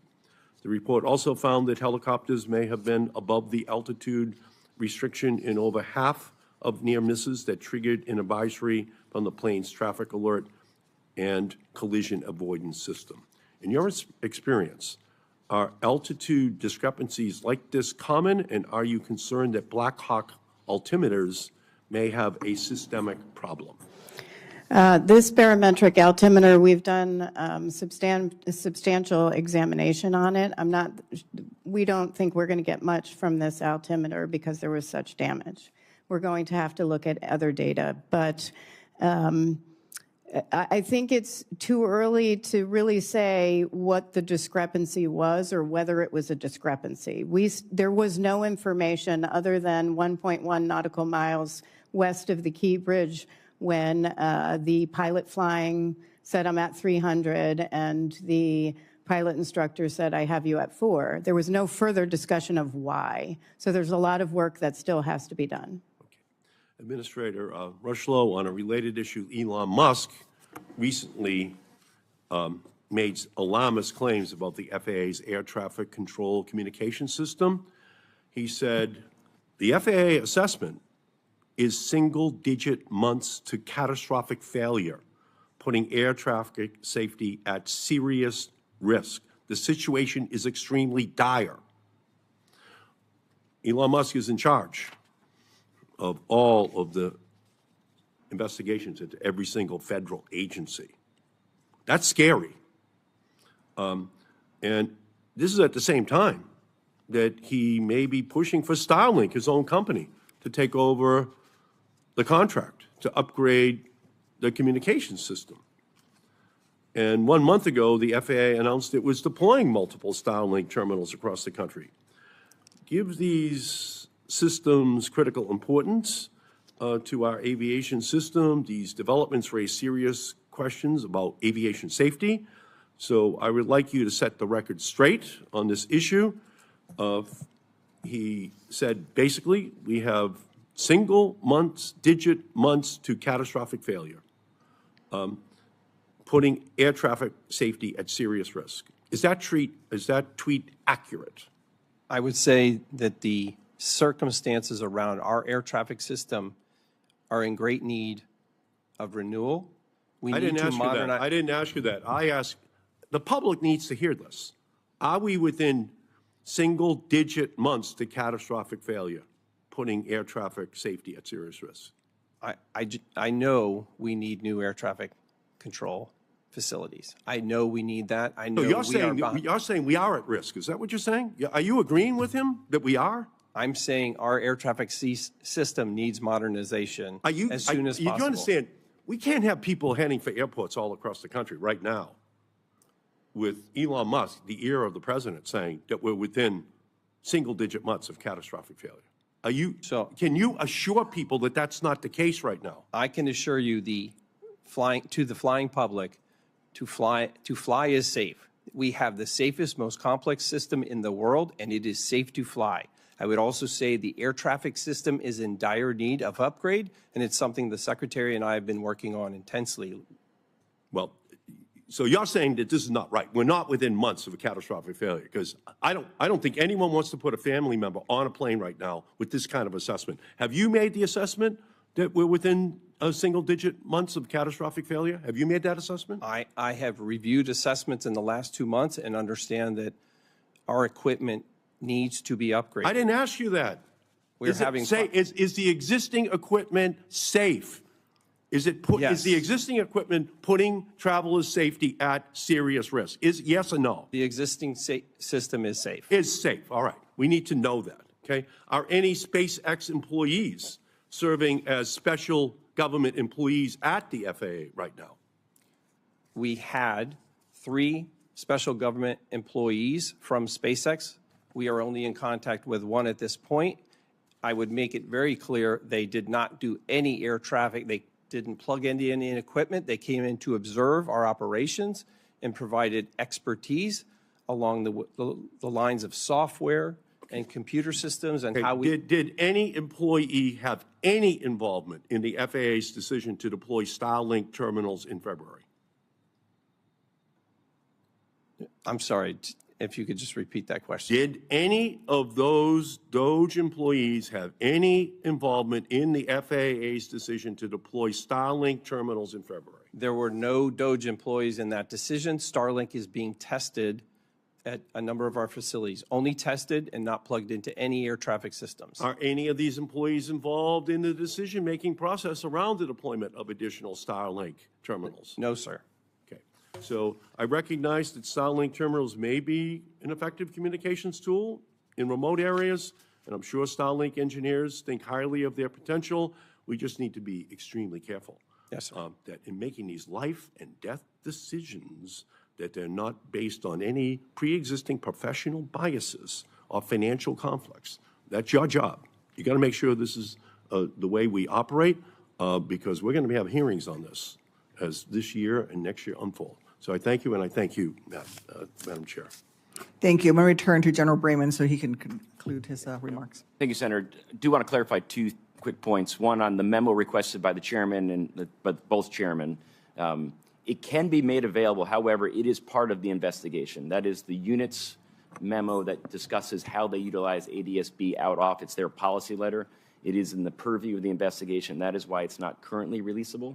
But certainly when the NTSB and the other investigations have done their due diligence, that we can look to make that available to the committee.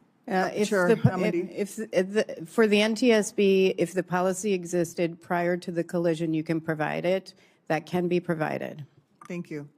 And What's your second point? And the second one, talking about whether we're willing to change the policy, the Army's policy. The Army is always willing to review its policy. Am I prepared to make a decision on ADSB out right now? No, Senator, but I want to do that informed by the facts that we have in this investigation. And those will drive policy changes. And that is not the Army policy, that's DOD policy. And the Army certainly has a vested interest in getting it right. But at the end of the day, what I'm most concerned about is the rigid application of that policy, that it's being done correctly and not being abused. And that is part of this investigation as well. Thank you. Senator Cantwell? Thank you, Madam Chair. I wanted to just go back to this this process, how it's set up in the FAA and how we rectify these issues in the future. But Chairwoman Hamady, I think you're saying in your earlier testimony that even if the Black Hawk helicopter had hugged the shoreline as originally described, that even that route that's outlined is insufficient. Your investigation showed that even that is insufficient. Intolerable risk to aviation safety. Okay, intolerable risk to aviation safety.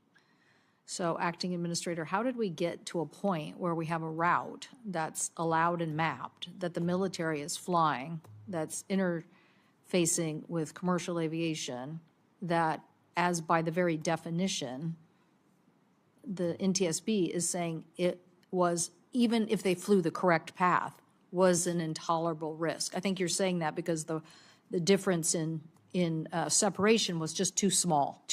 There's virtually no margin of error. No margin of error. How are you defining margin of error, just out of? I mean, just looking at this, and I think you have the printout in front of you, hopefully, or staff has it. that we provided. This isn't, for the public, this is in our preliminary report and for those behind me, but the chart, when we looked at the when we mapped the glide slope and we looked at the helicopter route, which has no lateral boundaries, it's 75 feet max if you're hugging the shoreline. The collision actually occurred to the right and slightly above the dash line right here. And commercial, and just so you know, pilots for landing on runway 33 don't have to be on this dash line. They can be above or below. But it occurred about to the right. They were not on the on this route. They were slightly over. You're saying under this route, they could have been below or above this line, but you're now saying that 75 feet is not enough separation. 75 feet is the max. Because there's no lateral boundaries on this route, it goes down as you come over. And so helicopters are not always on that eastern shoreline, which is where the 75 feet is marked. And they weren't in this situation. They were actually to the right of this gray shaded area, which indicates the route that has no boundaries. But I thought your analysis, even if they were on that route, it's still an intolerable risk because there's not enough separation. 75 feet is very small. Right, so how did we get to this point is my question. How did we get to this point? It's like, it's a series of errors here, a series of errors. And so I'm just trying to understand, Acting Administrator, what office is responsible for this? What office is responsible for the exemption to the rule, which just made it worse? But what office said this is a safe pathway in agreement when the NTSB is telling us today it never really was safe? It wasn't. It was an intolerable risk. And certainly I understand today, and even after the preliminary report, that was the assessment. I can tell you that, and I'm sure we'll learn more over time as to how the airspace was redesigned. I know that as a result of previous incidents that we've talked about earlier today, there were changes over time with respect to that airspace, but it's one of the reasons why we immediately terminated those types of operations after the event. So Route 4, Route 6, no mixed traffic into the airspace. Those are the things that we put in place immediately. I think when you talk about how did we get there, I think we're going to learn more of that through the investigation. Again, I can confidently say, without knowing specifically what's in the investigation, that over time, those routes, that airspace was designed. It's one of the reasons why we've gone back to the hotspots now throughout the nation to understand the circumstances by which we move traffic safely and efficiently. What office at the FAA has oversight of this issue as it relates to this area?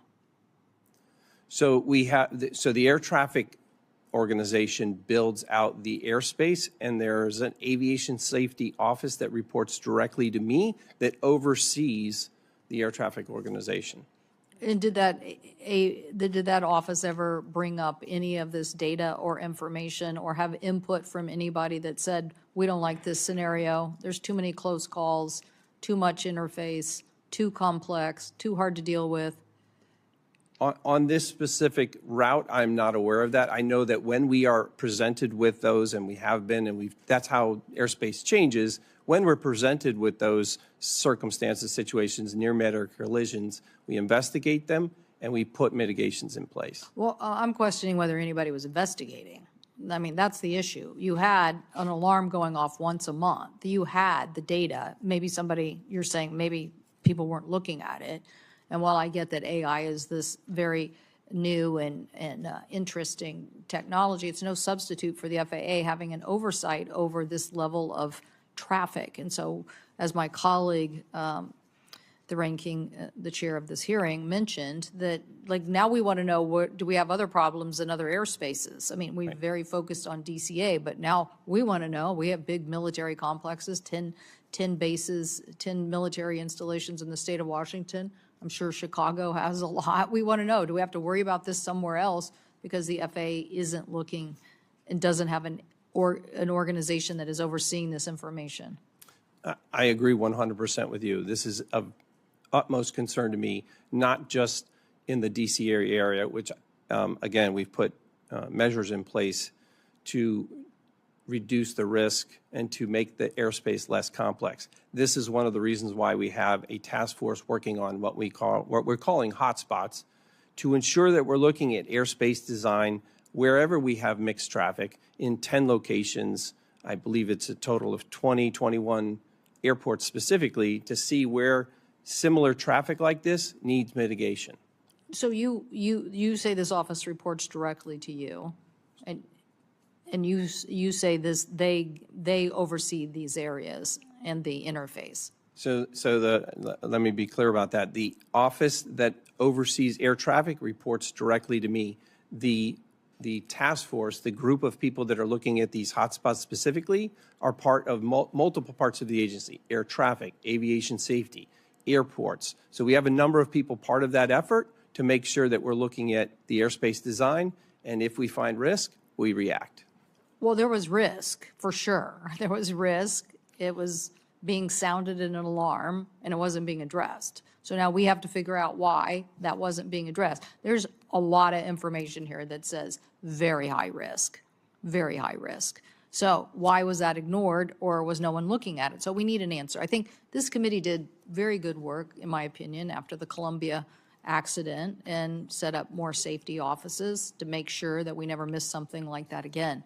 And I feel like that's the issue we're asking you today. And so we need to understand what you think is in place and why. If it was in place, did we miss this because little pieces of the responsibility was delegated to various parts of the organization and nobody had a holistic approach? Or, data, lots of data, and it's being ignored. But this is a clear that this was an unacceptable design. It's just unacceptable. And I don't know how we got there. I do want to ask you, are you now supportive of ADSB in as a requirement? Making sure that carriers like this regional jet, again, I mentioned earlier, it's $20,000 or so per plane. Why can't we just say we're going to do this?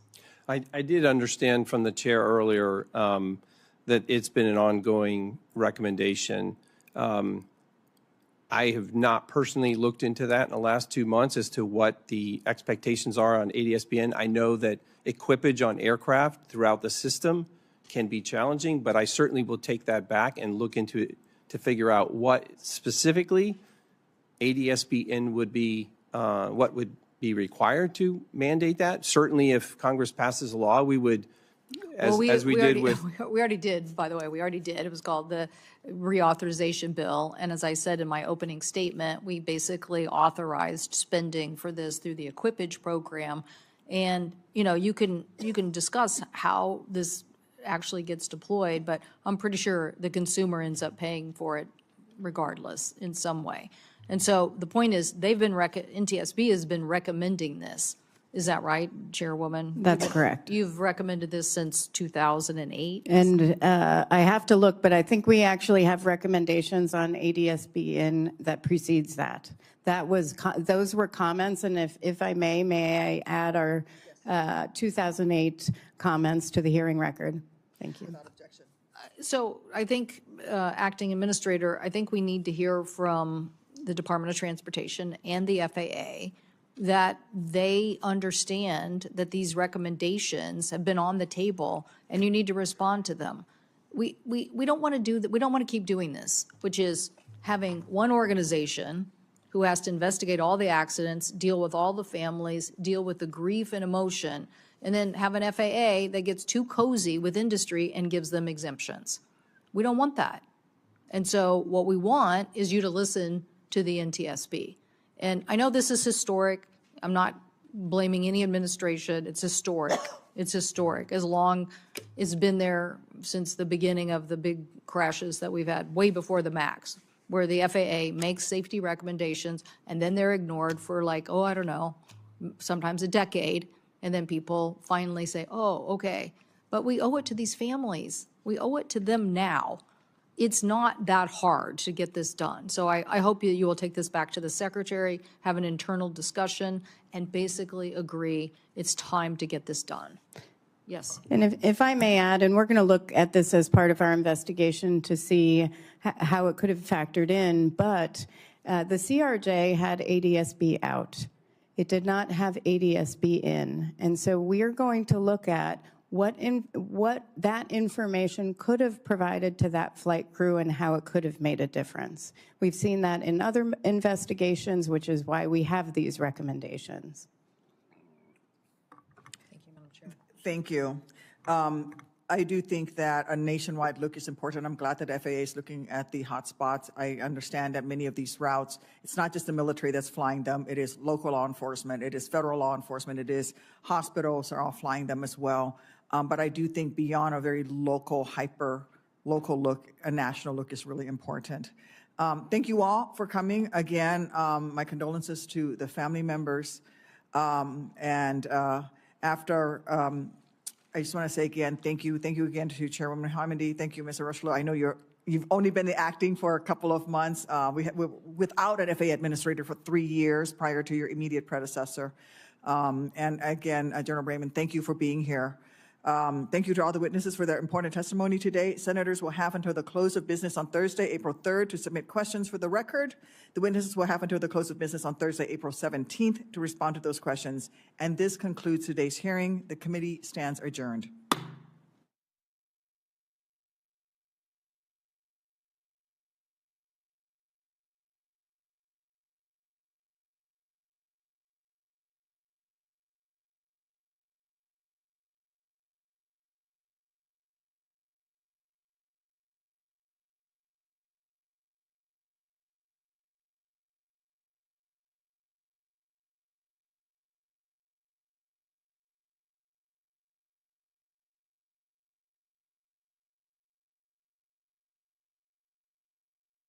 Security and Medicare and Medicaid and the things that actually matter to making life better for the American people.